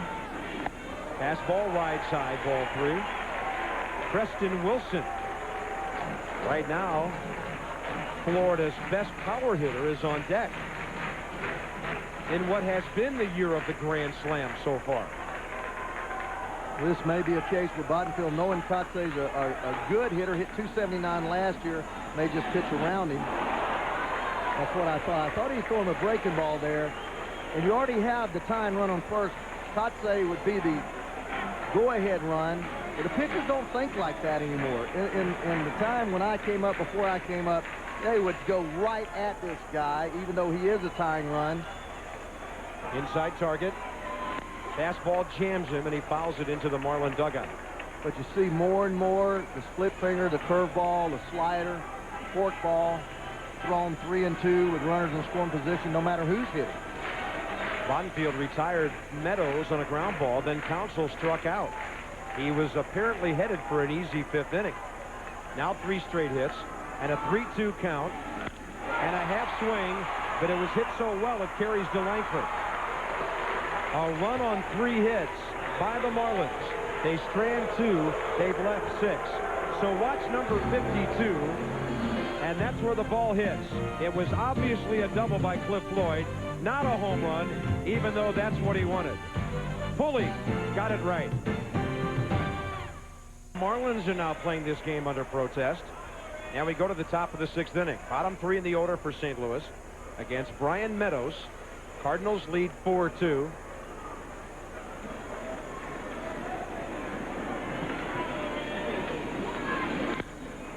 And Marrero, who often swings on the first pitch, pops it up left side of the infield.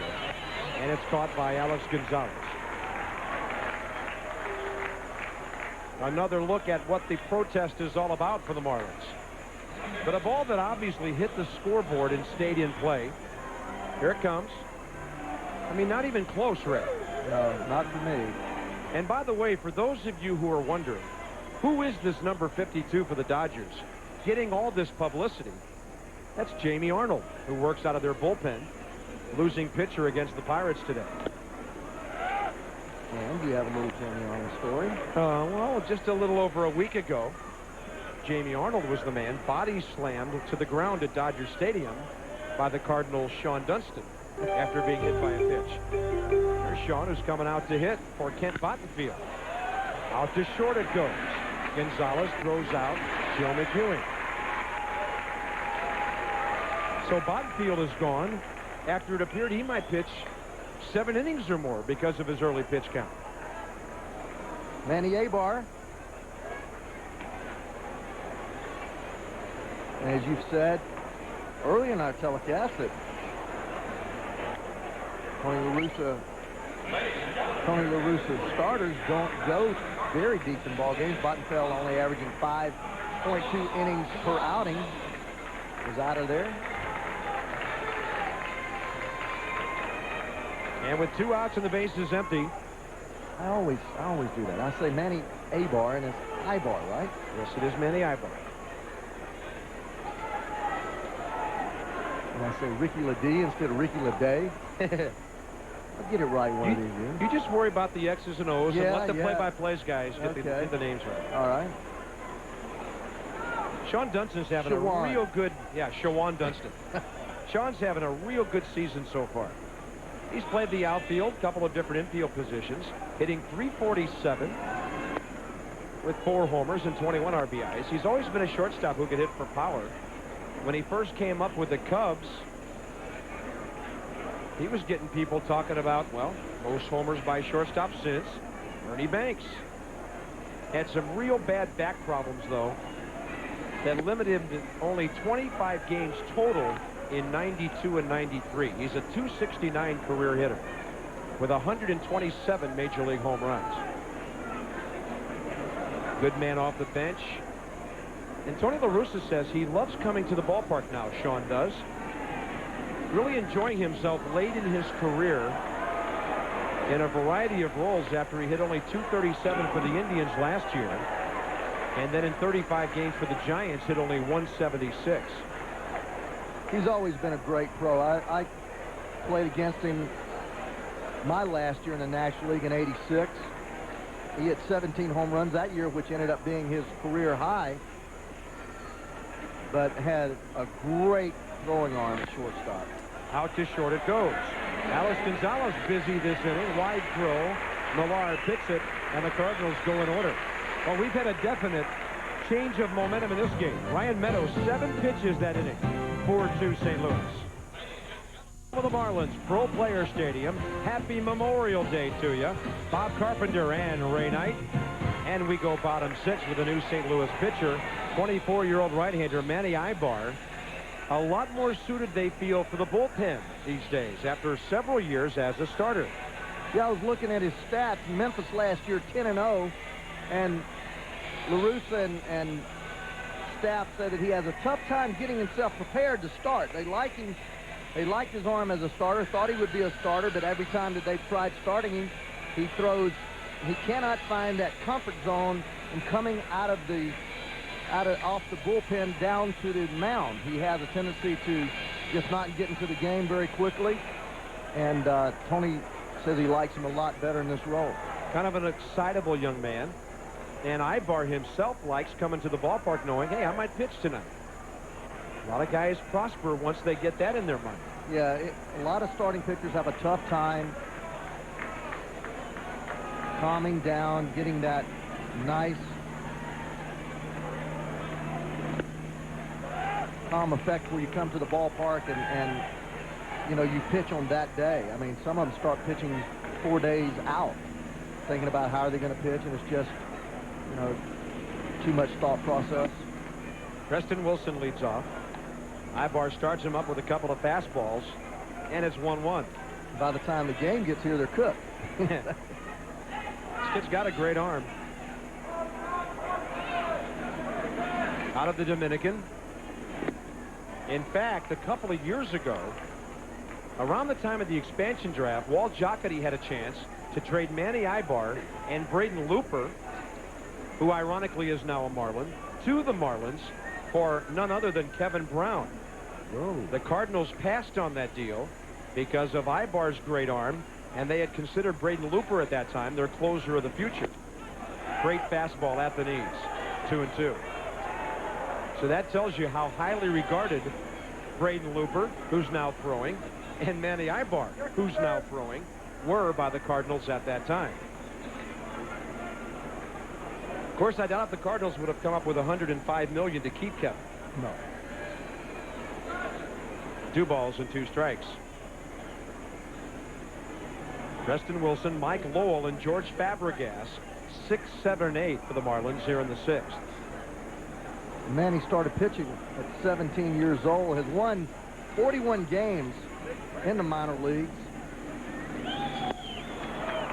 Nasty little tight slider there for the strikeout. He went down and away to the right-handed batter. Well, we've got holiday baseball for you. We told you about Sunday night. Don't forget Wednesday.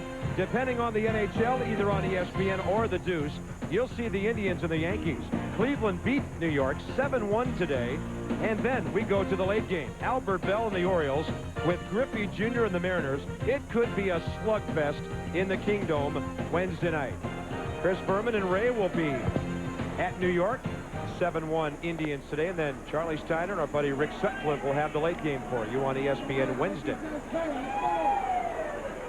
Charles Nagy over Hernandez and company today. That broke a Yankee 5-game winning streak, and broke a 3-game Cleveland losing streak. I knew those Indians would be mad about being swept at home again for the first time since their first year at Jacobs Field. Mike Lowell 1 for 2 with an RBI single. Ibar gets one in there. The Indians are 33-16 with that win today. A huge lead, 9.5 over the rest of the AL Central.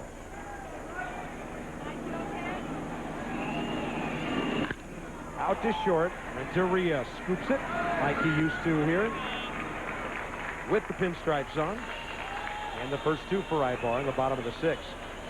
By the way, if you're wondering about the Yankees and the Red Sox in that race, Boston came from behind today on some of our ESPN regional coverage and beat the Tigers 8-7. So they gain a game on the Yankees and lead by a game and a half. And the Red Sox have won 4 straight.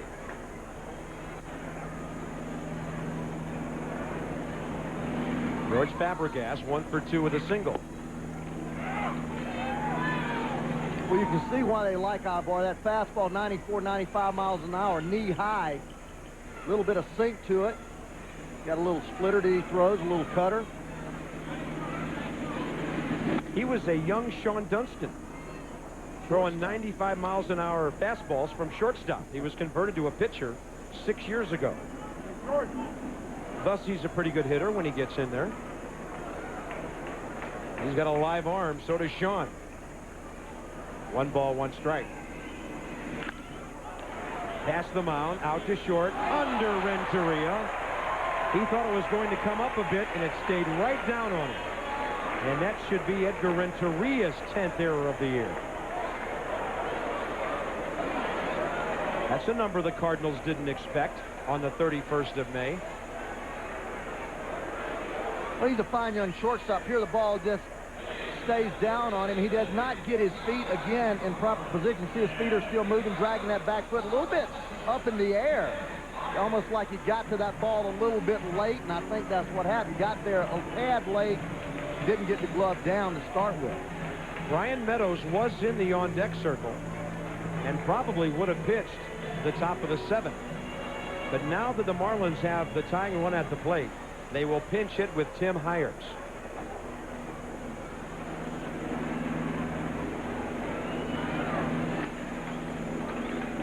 Left-handed batter. 2 for 5 with an RBI as a pinch hitter.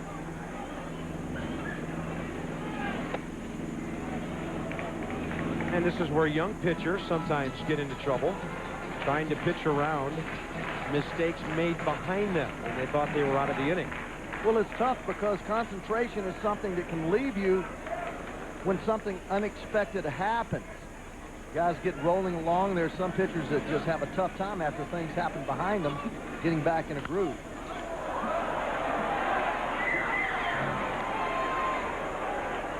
Six innings for Brian Meadows. 4 runs on 8 hits.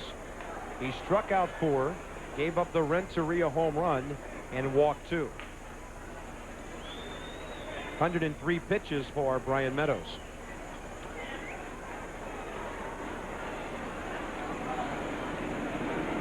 One pitch.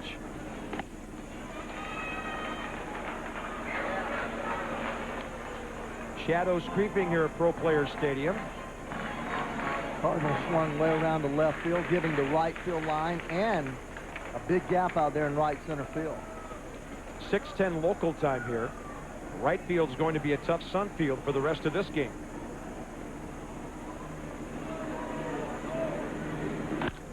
One hopper to Renteria on his rear end, and he throws it to McEwing for the out. Interesting inning for the shortstops. Gonzalez and Renteria very busy. The error does not hurt. 6 innings in the book here in Florida, and in the top of the 7th, Renteria will bat after Bragg and before McGuire.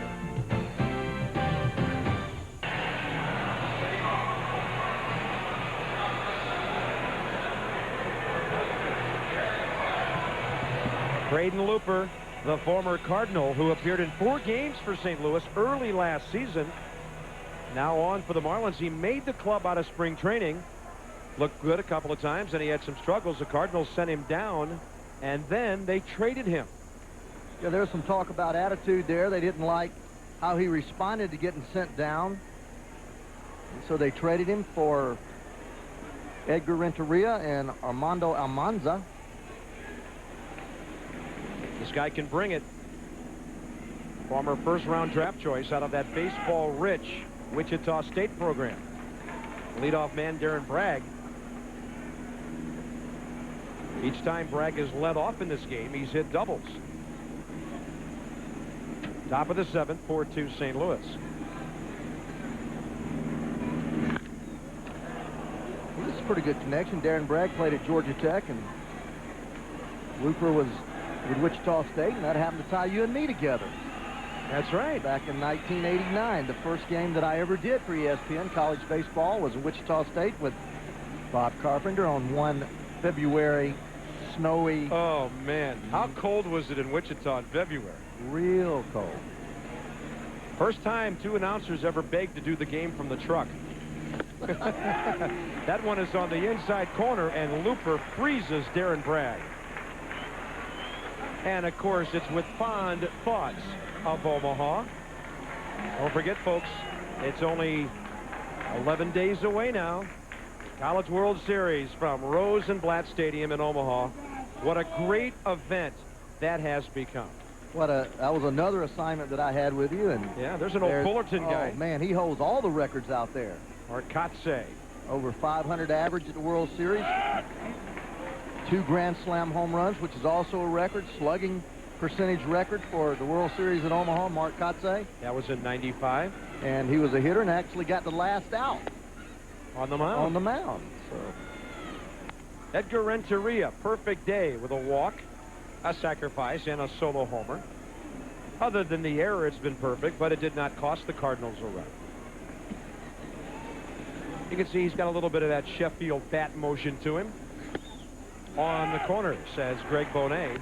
well, this kid, I've heard a lot about him. First time I've seen him in action, 93 to 98 miles an hour. He can get it up to 98. He's got that funky arm motion and arm action. Very tough to pick up as a hitter. A really dominating slider. There you go, 96 cheese ball up around the neck. Well, some of that stuff, the reason the Cardinals considered him their closer of the future. I mean, they thought that he might step in right after Dennis Eckersley departed and take on over. He almost lost his balance and fell down on that pitch. Now he goes to 3-2. Kind of a bad landing there for Braden Looper. Yeah, with that kind of stuff and that kind of arm angle, with that kind of late movement to the fastball, you haven't seen his slider yet. But he has a slider that just really turns hard down and away from you. He throws that thing at about 88, 89 miles an hour. Throws a changeup just on occasion. Right now, pretty much 2-pitch pitcher. People have talked about him starting, but the fact that he doesn't have a third pitch is why he's in the bullpen.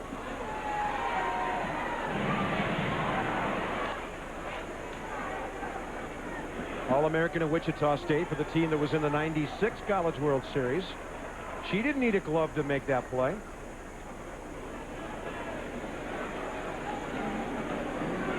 High heat. Renteria hits it out to center, but that's a graveyard for fly balls in this park.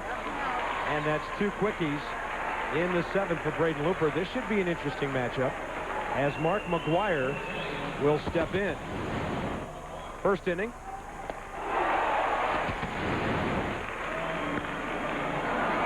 And a little bloop down the line for an RBI double in the 3rd.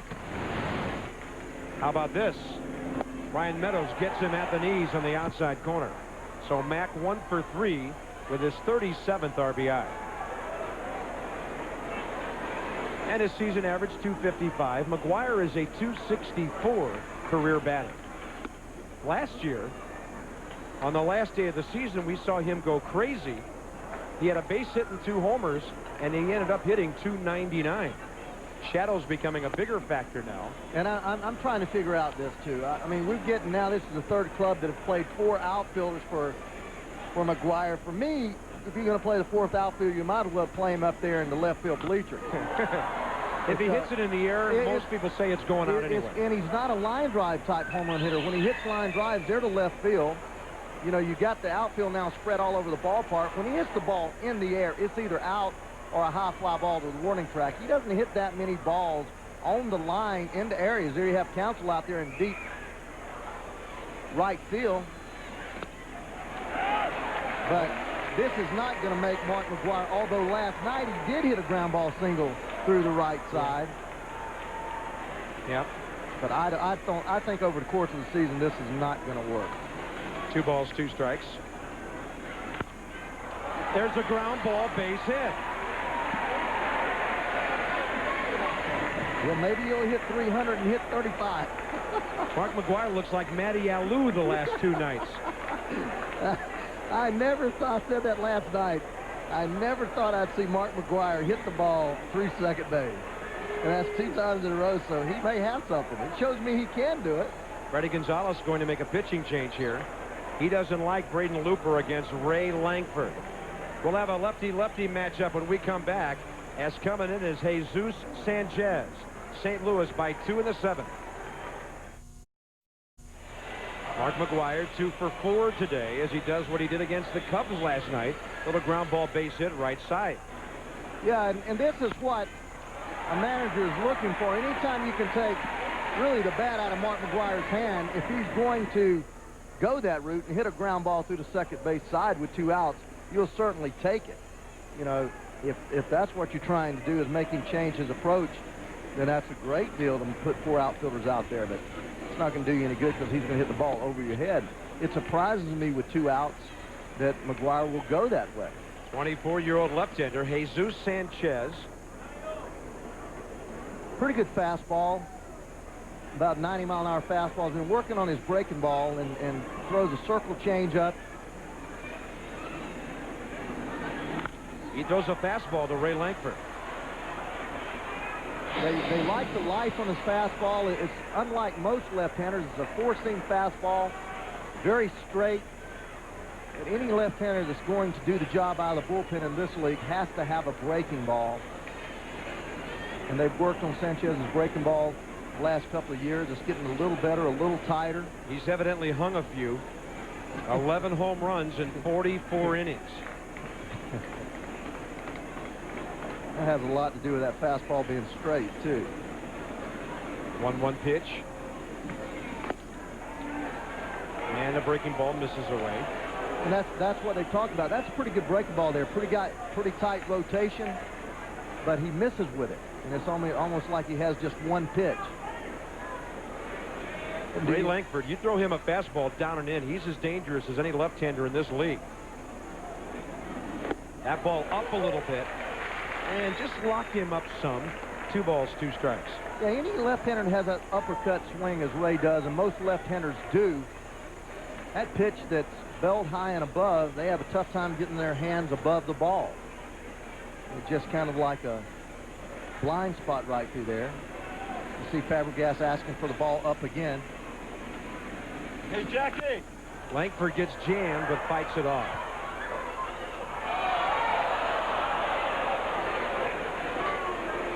Ray Lankford's starting to climb up the Cardinal charts in some areas. Number 5 on the all-time St. Louis home run list with 175. Wow. 91 of those have come at Busch Stadium.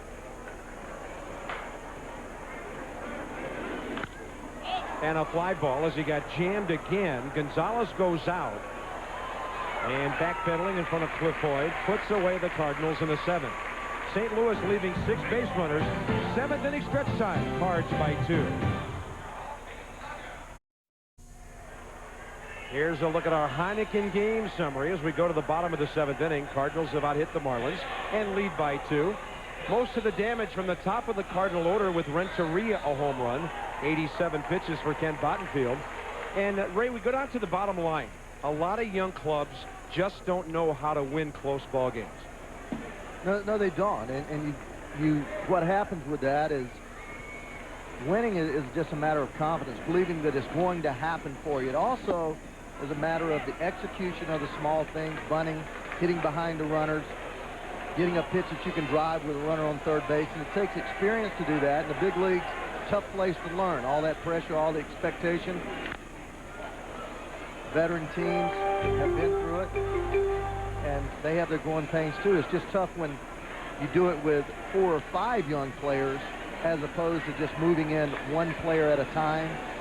Yeah, which most real successful teams do. They develop young players a player at a time. And let them feed off the veterans and learn the ropes. Ray Counsell leads off 0 for 2 with a walk. 2 strikeouts. Ibar bounces one. And that's on an 0-2 pitch, so now it becomes 1 ball, 2 strikes. As you can see, the Marlins involved in a deal today. Rob Stanifer, a minor leaguer to the Sox. Brian Partenheimer as they exchange minor league pitchers. That's who Dombrowski was talking to. Yeah? We caught him live making that deal. 1 ball and 2 strikes. Ibar jamming the left-hander.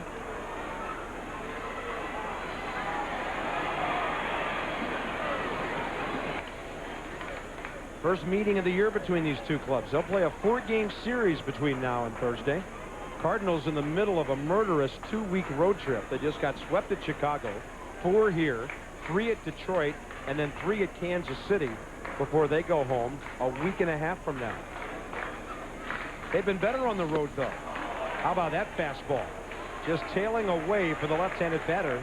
And Counsell strikes out for the 3rd time today. Well, this got some serious giddy up on it here in that late movement away. That's a pitch that Counsell turning off of it because he respects the speed, but that last 3 or 4 inches moving away from him, the only way you do that, the only thing you do to that pitch is spoil it, foul it off, nick it, try to get to the next one. Next up is Alex Gonzalez. Not exactly where Marrero wanted it, but it caught the inside corner for a strike. Well, it kind of started there. I mean, it started out there and it moved all the way across the plate with that really nice sideways movement. Well, he's got a lot of movement on that fastball.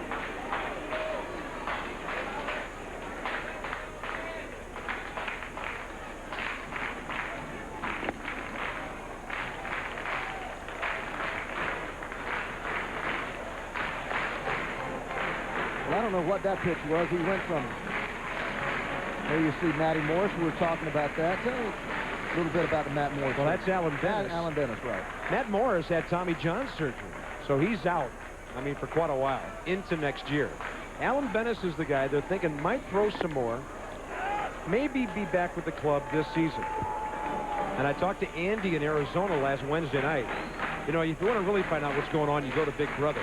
Right. And Big Brother said little brother is really feeling good right now. They have a 3rd brother who's pitching in the Cardinal organization, Adam Bennis, considered a better than average prospect. 1-2 pitch and a ground ball, back foul. Alan, of course, a Creighton Blue Jay who pitched in the College World Series. Andy had pitched at Evansville. Well, we were there that time, and when Andy came to Omaha to watch his brother pitch. Alan Bennis had 2 shoulder surgeries. For Matt Morris, it was Tommy John surgery.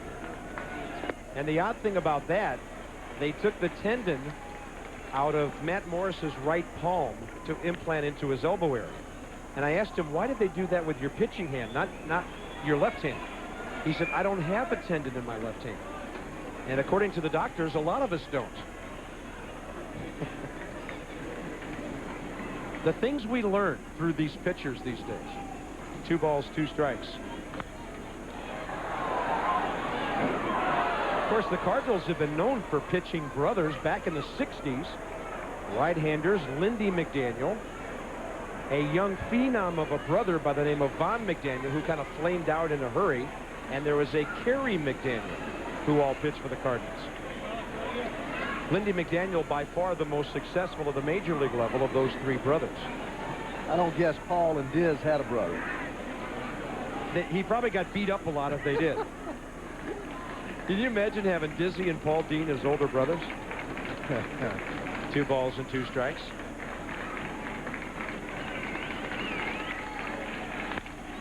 I think the greatest story I ever heard about the Dean brothers was a doubleheader one day. Dizzy pitched a 2-hitter in the first game. Paul pitched a no-hitter in the second game.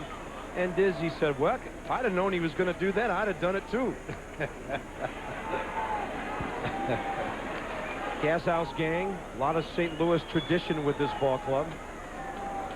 Young Mr. Polanco right there. Stan Musial, still, of course, the greatest Cardinal of them all.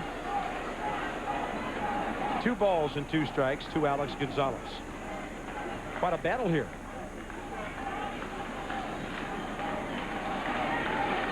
Hard-breaking ball, base hit.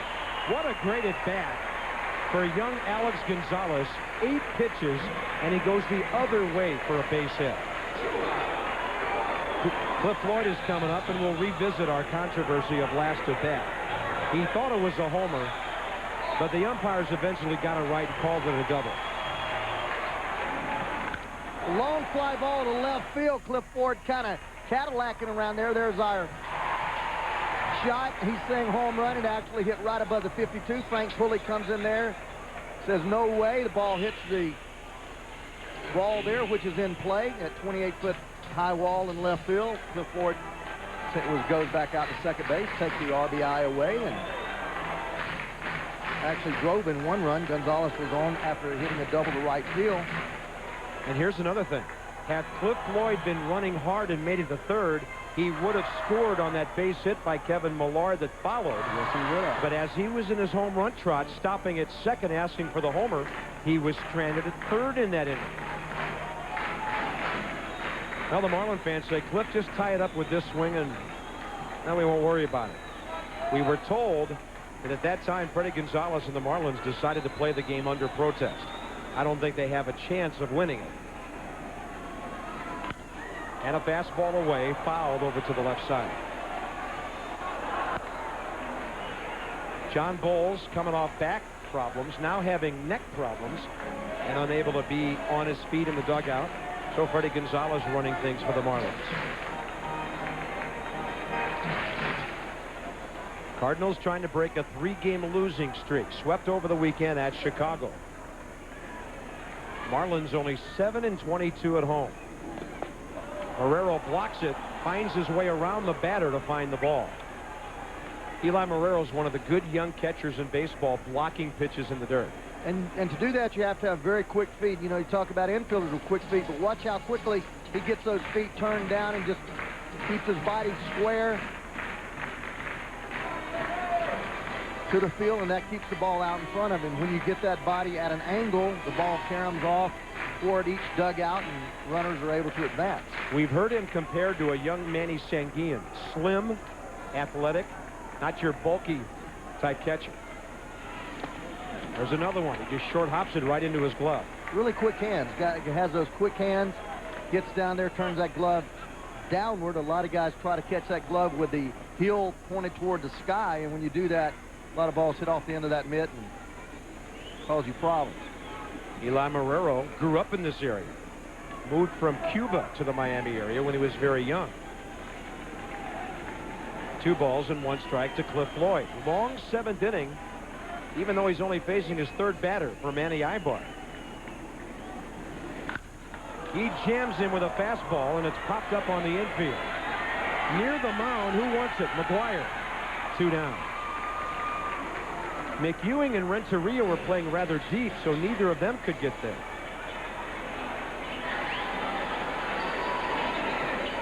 That's a big out for Manny Ibar. Now he faces the right-hander, Kevin Millar. Mark McGuire, by the way, has not committed an error at first base this year. He has been very sure-handed, and he's even made a couple of nice diving plays down there. Well, you know, he always has been. Everybody talks about McGuire's hitting, and we focus on that, but he's always been an excellent first baseman. A great target over there at 6'5", you know, with great reach. And ground balls, he's always been deadly. Pretty good accurate arm. Kevin Millar, the batter, 2 for 3 with a pair of singles.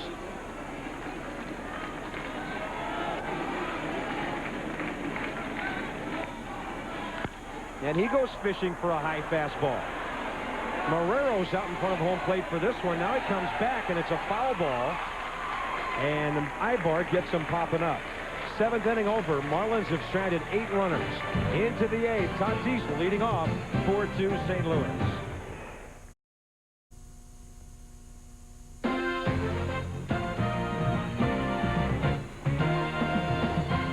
ESPN Major League Baseball is brought to you by Heineken. It's all about the beer, Heineken. And by the BMW 3 Series. Everything your car does well, it does brilliantly. A sunny Memorial Day at Pro Player Stadium in Florida. Lots of youngsters having a good time on the holiday today, though their team trails 4-2. Bob Carpenter, Ray Knight, our ESPN crew. And a 4-2 St. Louis lead with Fernando Tatis leading off. Another inning of work for Jesus Sanchez.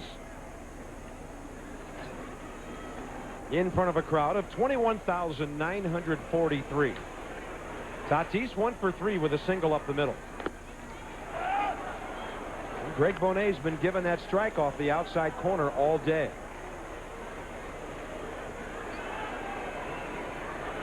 '24-year-old left-hander from Manny Ibar's neighborhood in Bani of the Dominican Republic. They hail from the same town. Fernando Tatis, of course, is from San Pedro de Macorís.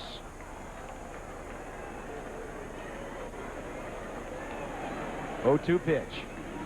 And a breaking ball in the dirt. Actually played minor league ball against his father. His father actually abandoned his family when Fernando was 6 years old, and that was a tough story. They didn't finally get back together in 1997. And Fernando has been reunited with his father. And one of the central figures in the whole story is the man who handles the hitting for the Cardinals. Guy they call the Hitman, Mike Easler. Mike is acquainted with Tatis Sr. And now he serves as young Fernando's hitting instructor, mentor. And the thing the Cardinals have noticed, and there's the Hitman who had a real good major league career, hitting the ball, .293 career with the Astros, Angels, Pirates, Red Sox, Yankees, and Phillies. He's got Fernando a lot more relaxed this year. He didn't know anybody when he came over to the National League last July 31st. But that changeup will get you. And Sanchez strikes him out. How about Saturday? Our family of networks, complete coverage of the Belmont and a possible Triple Crown. Chris Fowler with the Belmont Stakes Special at 2:30. And then on the Deuce, Chris after the race, Triple Crown highlights. You can see the running of the 131st Belmont on ABC at 4:30 Eastern. Can that wonderful horse, Charismatic, do it? We'll find out Saturday. We may have a Triple Crown winner in racing before we have another one in baseball, that's for sure. Thomas Howard, the batter, 0 for 3 today. I see Tank is going back to batting right-handed. He abandoned it completely last year. He broke his wrist carrying luggage to spring training. Fell down the steps with 3 suitcases, braced himself, broke the wrist, and he said he just couldn't roll that top hand over. But he's back at it now. 1 for 2 this year with a home run. Batting right-handed, a pinch home run at L.A. Tank, huh? Yeah, he played football as a running back. I think it was Ball State. And his nickname is Tank. He actually has a tattoo of Tank on his left bicep. You didn't know that. Howard takes the walk. You didn't know that. I haven't studied Tank that closely. Ball State University, you are correct. He was also an All-American outfielder. So his wife Tammy said the other day, he's not carrying luggage anymore. Heck no, with the kind of money they make, they need to hire somebody to carry that luggage. Like you do. You got that right. I carry yours any day, World Series MVP. Oh, yeah. Here's Eli Marrero, 0 for 3. And he takes this time. It's in there. One thing Mike Easler has tried to get Marrero to do is be more patient and hit the ball to right field. He is a notorious first pitch swinger. He did that last time when he popped up. Again, experience will alleviate that. The first pitch is seldom the best pitch you see, and my philosophy as a hitter and a hitting instructor with the Reds, the more pitches you see, the better chance you have of getting a base hit. Certainly when you've not seen a guy very often, Sanchez out of the bullpen, certainly not a lot of chances for Marrero to facing. You see the rotation, the speed of his fastball, the rotation of his breaking ball, and you saw the great changeup that he threw. Tatis, probably the first time Tatis has ever seen a changeup from Sanchez. But anxiousness and impatience gets a lot of hitters, especially young hitters. And sometimes we forget how difficult it is for a young catcher at the major league level. He has so many other things to worry about other than his offense. 0-2 pitch, and he reaches to stay alive. Tony La Russa loves his catching, loves his throwing. He's caught 9 of 20 base runners. They've got a solid defensive backup in the veteran Alberto Castillo, who came over from the Phillies.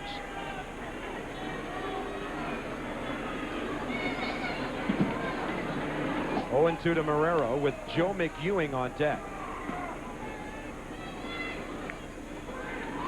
Breaking ball in the dirt. Wild pitch gets away. And down to second base, Thomas Howard.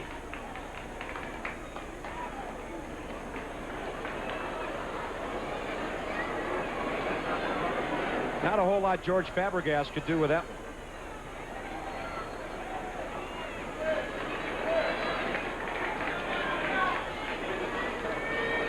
Ricky Bottalico, who had the ninth inning nightmare at Wrigley Field on Saturday, is up and throwing. And Scott Radinsky in the background there, considered a co-closer from the left side right now.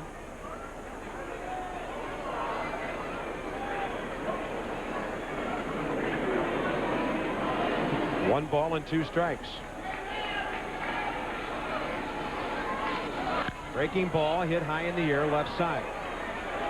Gonzalez backing out, now in, and the wind's been swirling some pop flies around today. And that's 2 outs here in the top of the 8th.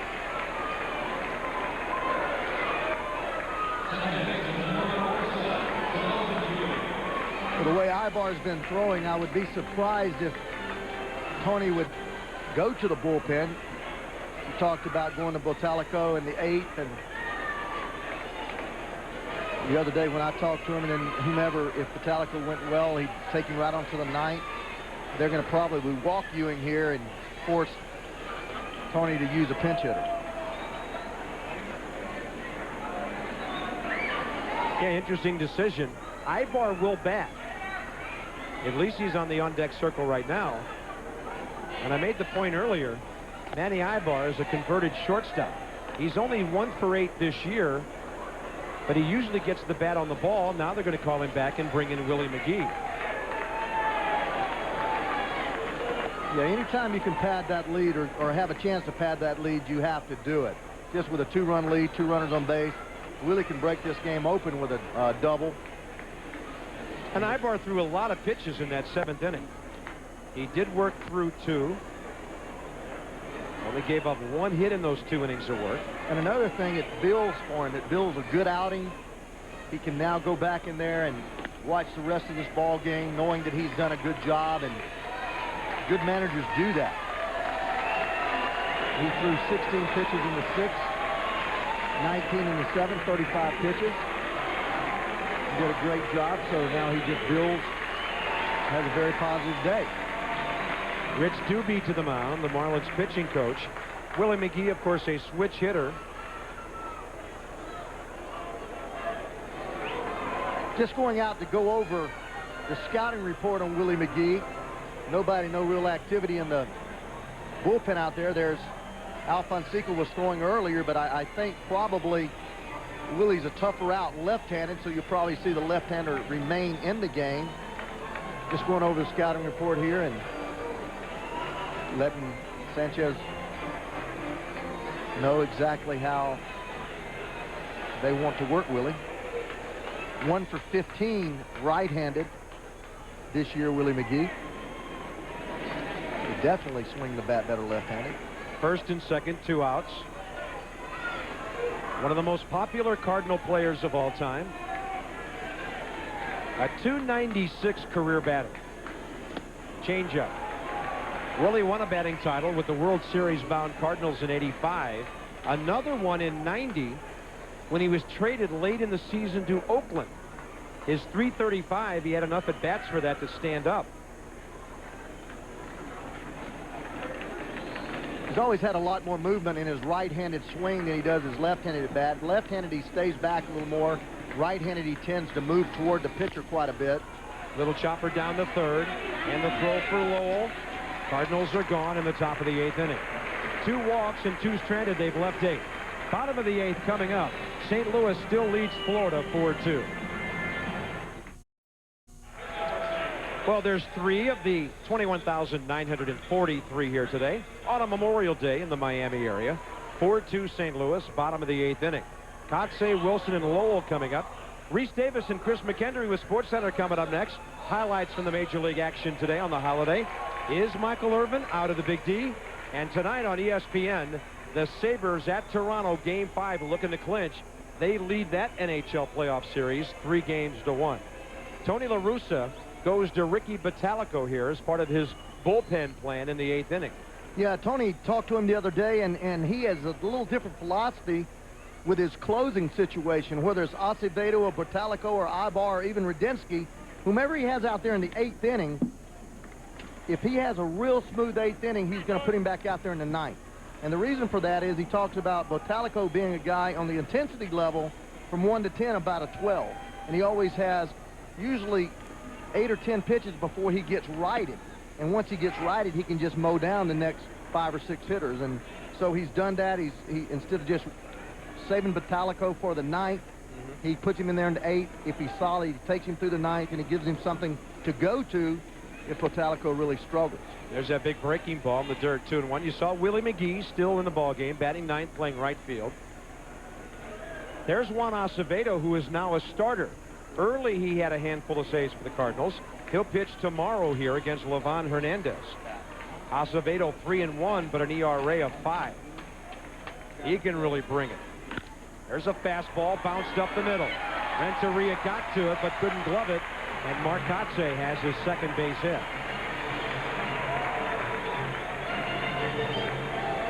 That'll bring up Preston Wilson representing the tying run. Marcotte just stroking the ball right up the middle. Renteria getting a good jump on this ball, and again just fails to get down there. Had a long way to go, playing Marcotte almost straight away, and the ball's actually behind him. Nice job just to get to that ball. Preston Wilson 0 for 3 today. Under the tutelage of George Foster. George. That's a foul ball. George from Connecticut, in the area up there where Mookie, he's now the first base coach for the Mets. I spent a lot of time with Preston when Mookie and George were teammates, along with myself with the Mets. Took a liking to Preston, and actually a lot of people say that he approaches the ball a lot like George Foster, uses that P72 black bat like George Foster did. P72 being a model of bat with very thin handle. Oh, high riding fastball got him up around the letters. And the tying run's on base with nobody out in the 8th inning. Well, that's not going to hurt Preston too much. He has a body fat of just 7%, so most of that's muscle. This ball just gets away, and this is Juan Bottalico. Managers really just hold their breath when he's pitching. He's just all over the place. Ricky Bottalico, Saturday at Chicago, hung a breaking ball to the pinch hitter Glenn Allen Hill, who hit one into the bleachers in left center to tie the game. And then another breaking ball he threw to Mark Grace resulted in a game-winning double for the Cubs. So Tony La Russa will buy some time here. And it looks like right-hander Rick Troushaw has got up. This kid can really throw hard, too. He actually put St. Louis in a position to win that ball game on Saturday, and then threw pretty well last night. Really unusual stats for the Cardinals. In games finished, you have 6 pitchers that have finished 6 or more games, in Acevedo, Ibar, Bottalico, Moeller, and Rudensky. Also, Krauscher has begun to finish games with that 1.38 earned run average and that nasty fastball that just explodes all over the place. Mike Lowell, a couple of hits last night, an RBI base hit today. So he's 3 for 10. Cardinals looking for a double play ball. McGuire is charging in from first, as is Tatis. And everybody thinking possible sacrifice here with a power hitter? I think so. He bunts it hard. There's a play at third. Out there and out at first. A 1-5-4 double play. That ball was simply bunted way too hard in front of the mound. Well, that's what happens when you ask a guy that's never or seldom asked to do something that he's not accustomed to doing. Lowell always been a power hitter, normally a 3-4-hole hitter, sometimes 5-hole hitter. Probably hasn't been asked to bunt too many times in his career. You see this right here, just bunts the ball very hard right back at the pitcher. The proper bunt is down the third baseline. Cardinals defense is just in a straight up defense, no wheel play, rotation play. Another thing, Mike Lowell did not go screaming out of the batter's box. He was surprised the throw was coming to first, and now with a fly ball from Fabregas, the Cardinals are suddenly out of the inning. What a quick resolution that was to a 2-on, none-out situation. Back at Pro Player Field where the Cardinals up 4-2, Mike Lowell, you see him there, bunting with runners on first and second. Watch how he does not get out of the box. He bunts the ball, he watches it, doesn't even start to run, doesn't even throw his bat away till he's 20 feet down the line. Double play. I think more of a shock effect than anything else. Lowell gone through a lot of tough times with that testicular cancer and shoulder problems. A hard-nosed player, just getting his first opportunity to play in the big leagues. Just kind of shocked, I think, when he bunted that ball back to the pitcher. And Ricky Batalico, 2 on, nobody out. He had just hit Preston Wilson, and then on 2 pitches, he gets 3 outs with the double play ball and the first pitch fly ball by George Fabregas. Mike Lowell's going to be a good player at the major league level. Don't want to take anything away from him. Reese Davis and company coming up next with Sports Center. Chris McKendry alongside with news from Major League Baseball. NHL playoffs are heating up. And here's Darren Bragg to lead off the top of the 9th inning. And a curveball is in there from Jesus Sanchez. Well, there's one of those 2-run games. Marlins have won 1 of 11 this year. And for reasons like that, you brought it up earlier, why young clubs don't win games, and that's why. I mentioned the execution of the most fundamental plays, bunting with runners on first and second. And you fail to do that, you get yourself out of not only big innings, but chances to advance to extra innings just by tying a ball game up. And a breaking ball hit out to left center. Racing over to the gap to grab it, Cliff Floyd.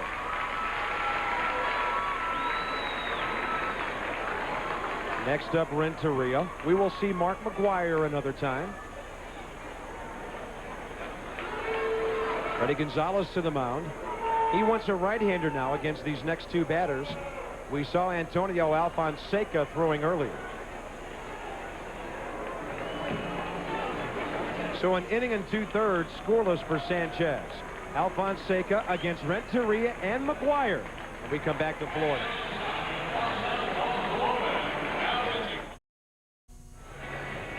ESPN Major League Baseball on Memorial Day, top of the 9th inning.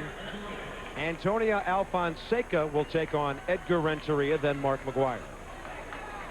Antonio Alfonseca there, 23 ball games, 4.33. 27 innings pitched there. Really good stuff. 95-mile-an-hour fastball when he really lets it go. Around 92, 93. A hard slider. Not a very good fielder. Doesn't hold runners on very well.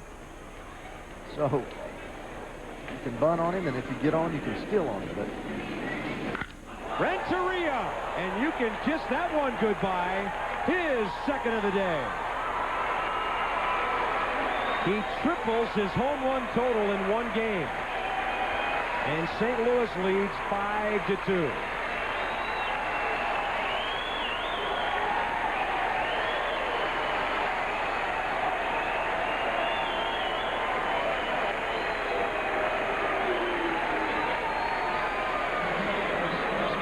That's the hardest ball he's hit all year. that ball was smoke.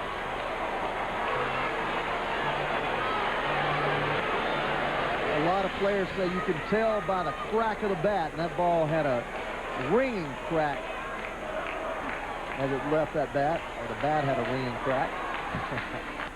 Upstairs to McGwire.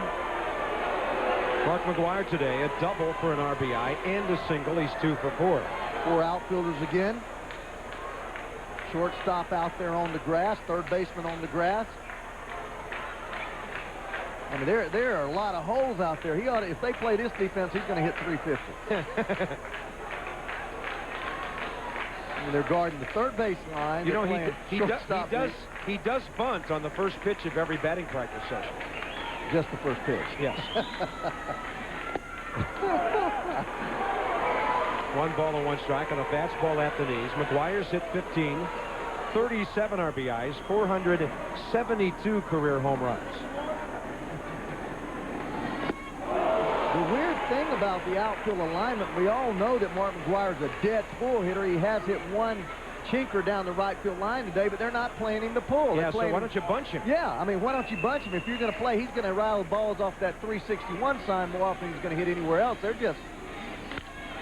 McGuire out to center field, but it's hanging up. And that's right where Preston Wilson would have been anyway. Right. That's the second out. Let's revisit the monster home run of Edgar Renteria. Well, he just gets every bit of this fastball. That leg kick, the ball down. See that really great extension. What's his quickness? Boom! You heard the crack of the bat. All that ball has to do is get airborne, and it's going to alight somewhere way out there. Home run alley, appropriately enough. And can you imagine, as much as that ball is scalded, that's only about 60 rows shy of where McGuire hits him when he really gets it. Yeah, we're talking about another man on another level. Ray Lankford's been known to go upper tank. He had 2 upper deck home runs at Cincinnati last year.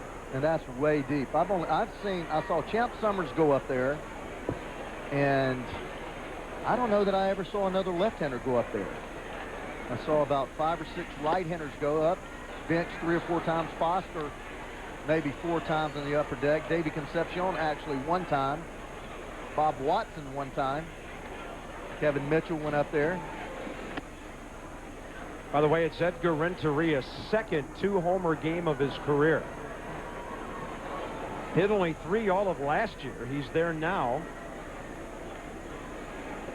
That one had to feel pretty good. Here's a 2-1 pitch. Lankford jacks one into the right field corner. That is a fair ball. He will cruise into second base with his second double of the day, his 3rd hit. And St. Louis really piling up some extra base hits today. 5 doubles and 2 home runs by the Cardinals. We told you this is a good hitting club. 4th in the league in runs, 5th in home runs coming in.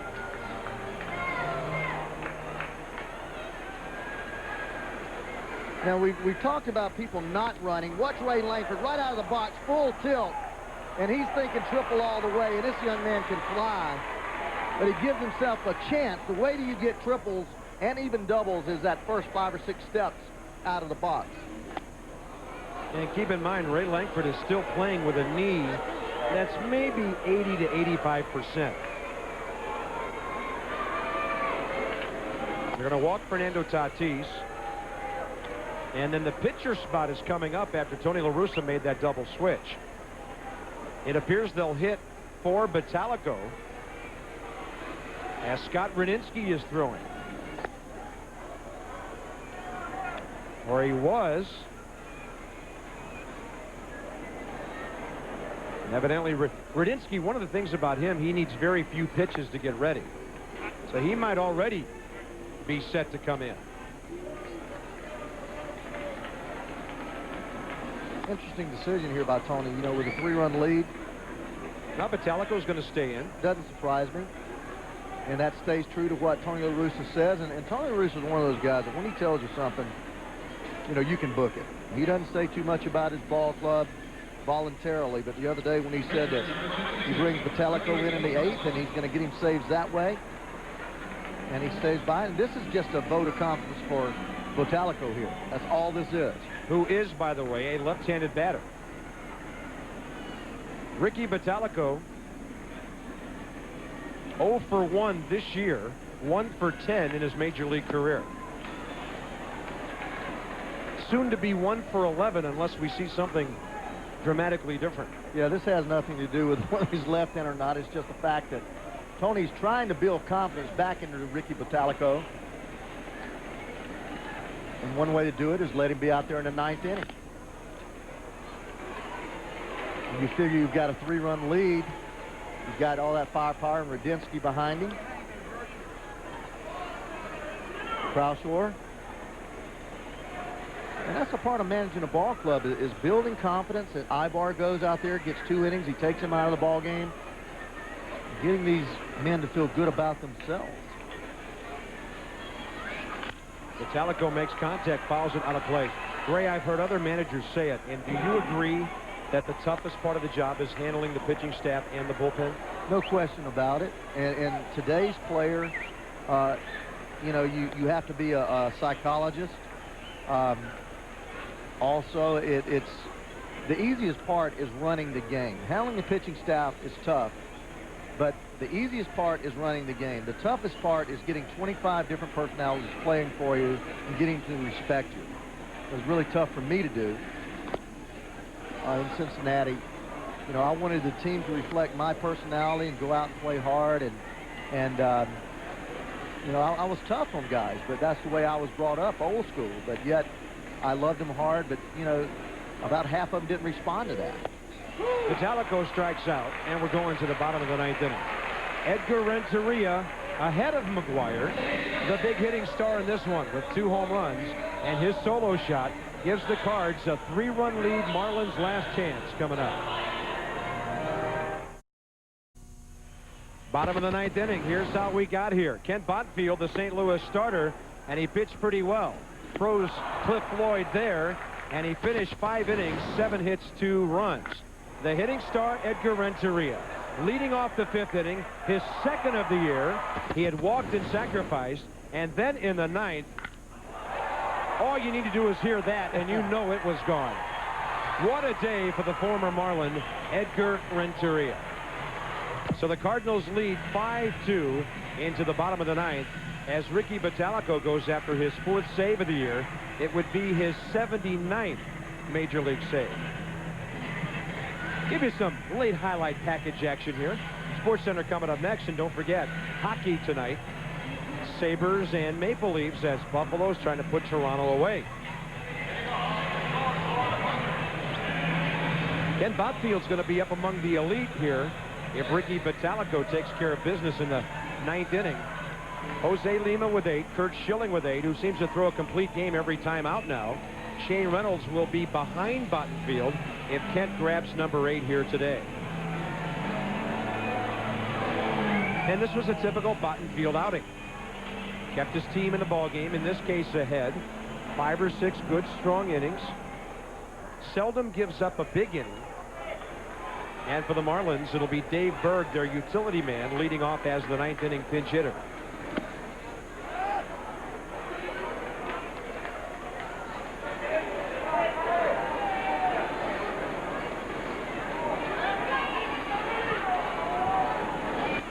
Vitalico misses away with a fastball, 1-1.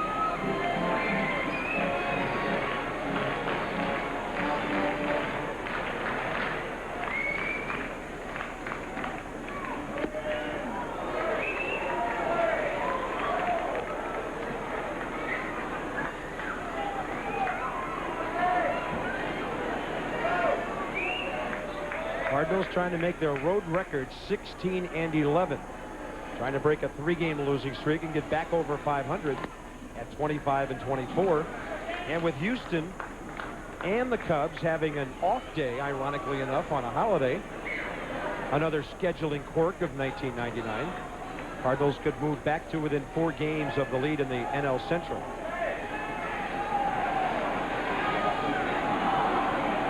Two-two pitch. Fly ball right field. Willie McGee in front of the track. 1 out.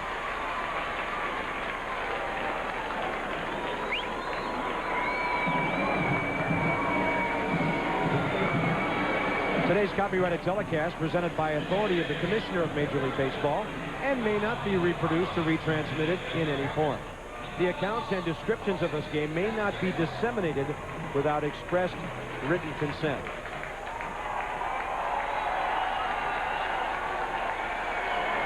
Luis Castillo, their good-looking young infield prospect, will bat for Craig Counsell here.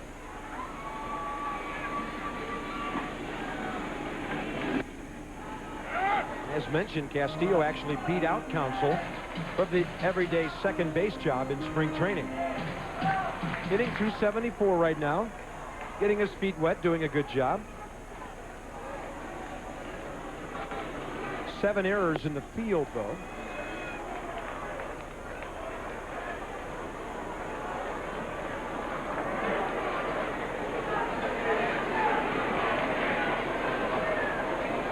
1 ball and 1 strike from Ricky Vitalico.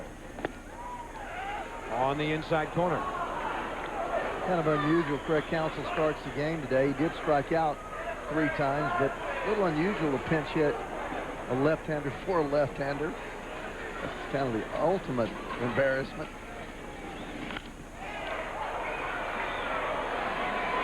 Well, some would say when you're hitting about $120, no further embarrassment necessary. That's true. Hey, do what you can do for me today. Counsell at 299. That 1 year that I'm sure he's not real happy as he walks down there and says, what's going on? One thing you have to do when a guy's struggling, you have to sometimes stay with him. Again, trying to build some confidence. 2-2 pitch, line to left field, away from Langford, fair ball. It's a ground rule double as it bounces over the yellow line.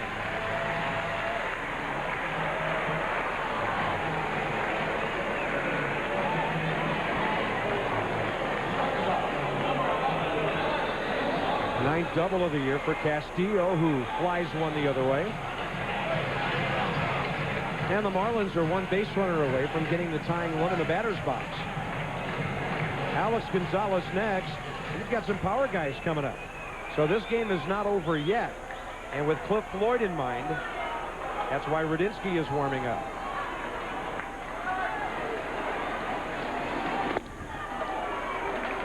Well, if he gets this guy out, he's going to be able to face Floyd because that won't be the tying run. If he doesn't get this guy out, then Radinsky will come in here and face Floyd, even though the right-handed Millar will be on deck. Tony La Russa is so big on late-inning matchups. If it went that far, and he'd really be in trouble, he would still have Rick Croushore, who can throw hard. He doesn't want to see it go that far. No, he'd like to see this man right here get out and then have him face Floyd.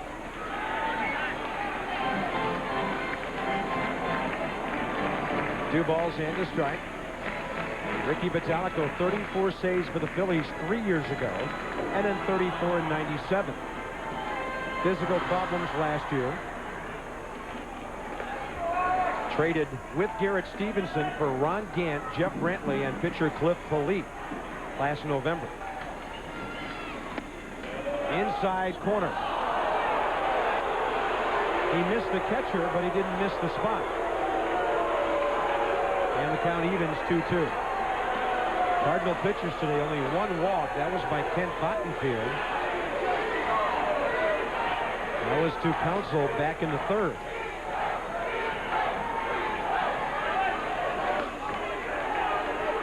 Two pitch. Bouncer right in front of the mound.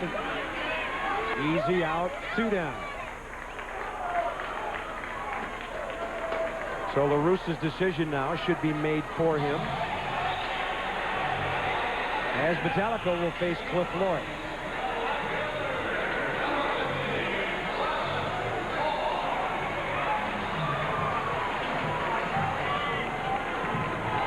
We'll have a good holiday, Ray Knight, and you and Boomer have fun Wednesday in New York. Thank you. Indians-Yankees, a big series.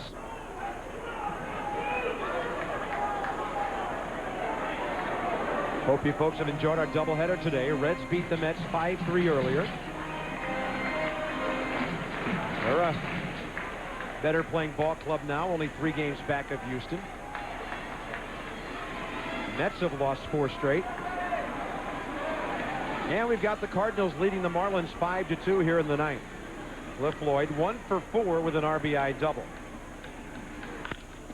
Out to second, McEwing digs it, and St. Louis breaks the losing streak by beating the Marlins, and Edgar Renteria, the big guy for them today. 5-2, St. Louis wins it. Don't forget SportsCenter coming up next. For Ray Knight and our entire ESPN crew, Bob Carpenter, this has been a presentation of ESPN, the worldwide leader in sports. For more, log on to ESPN.com, part of the Go Network. Happy Memorial Day to you.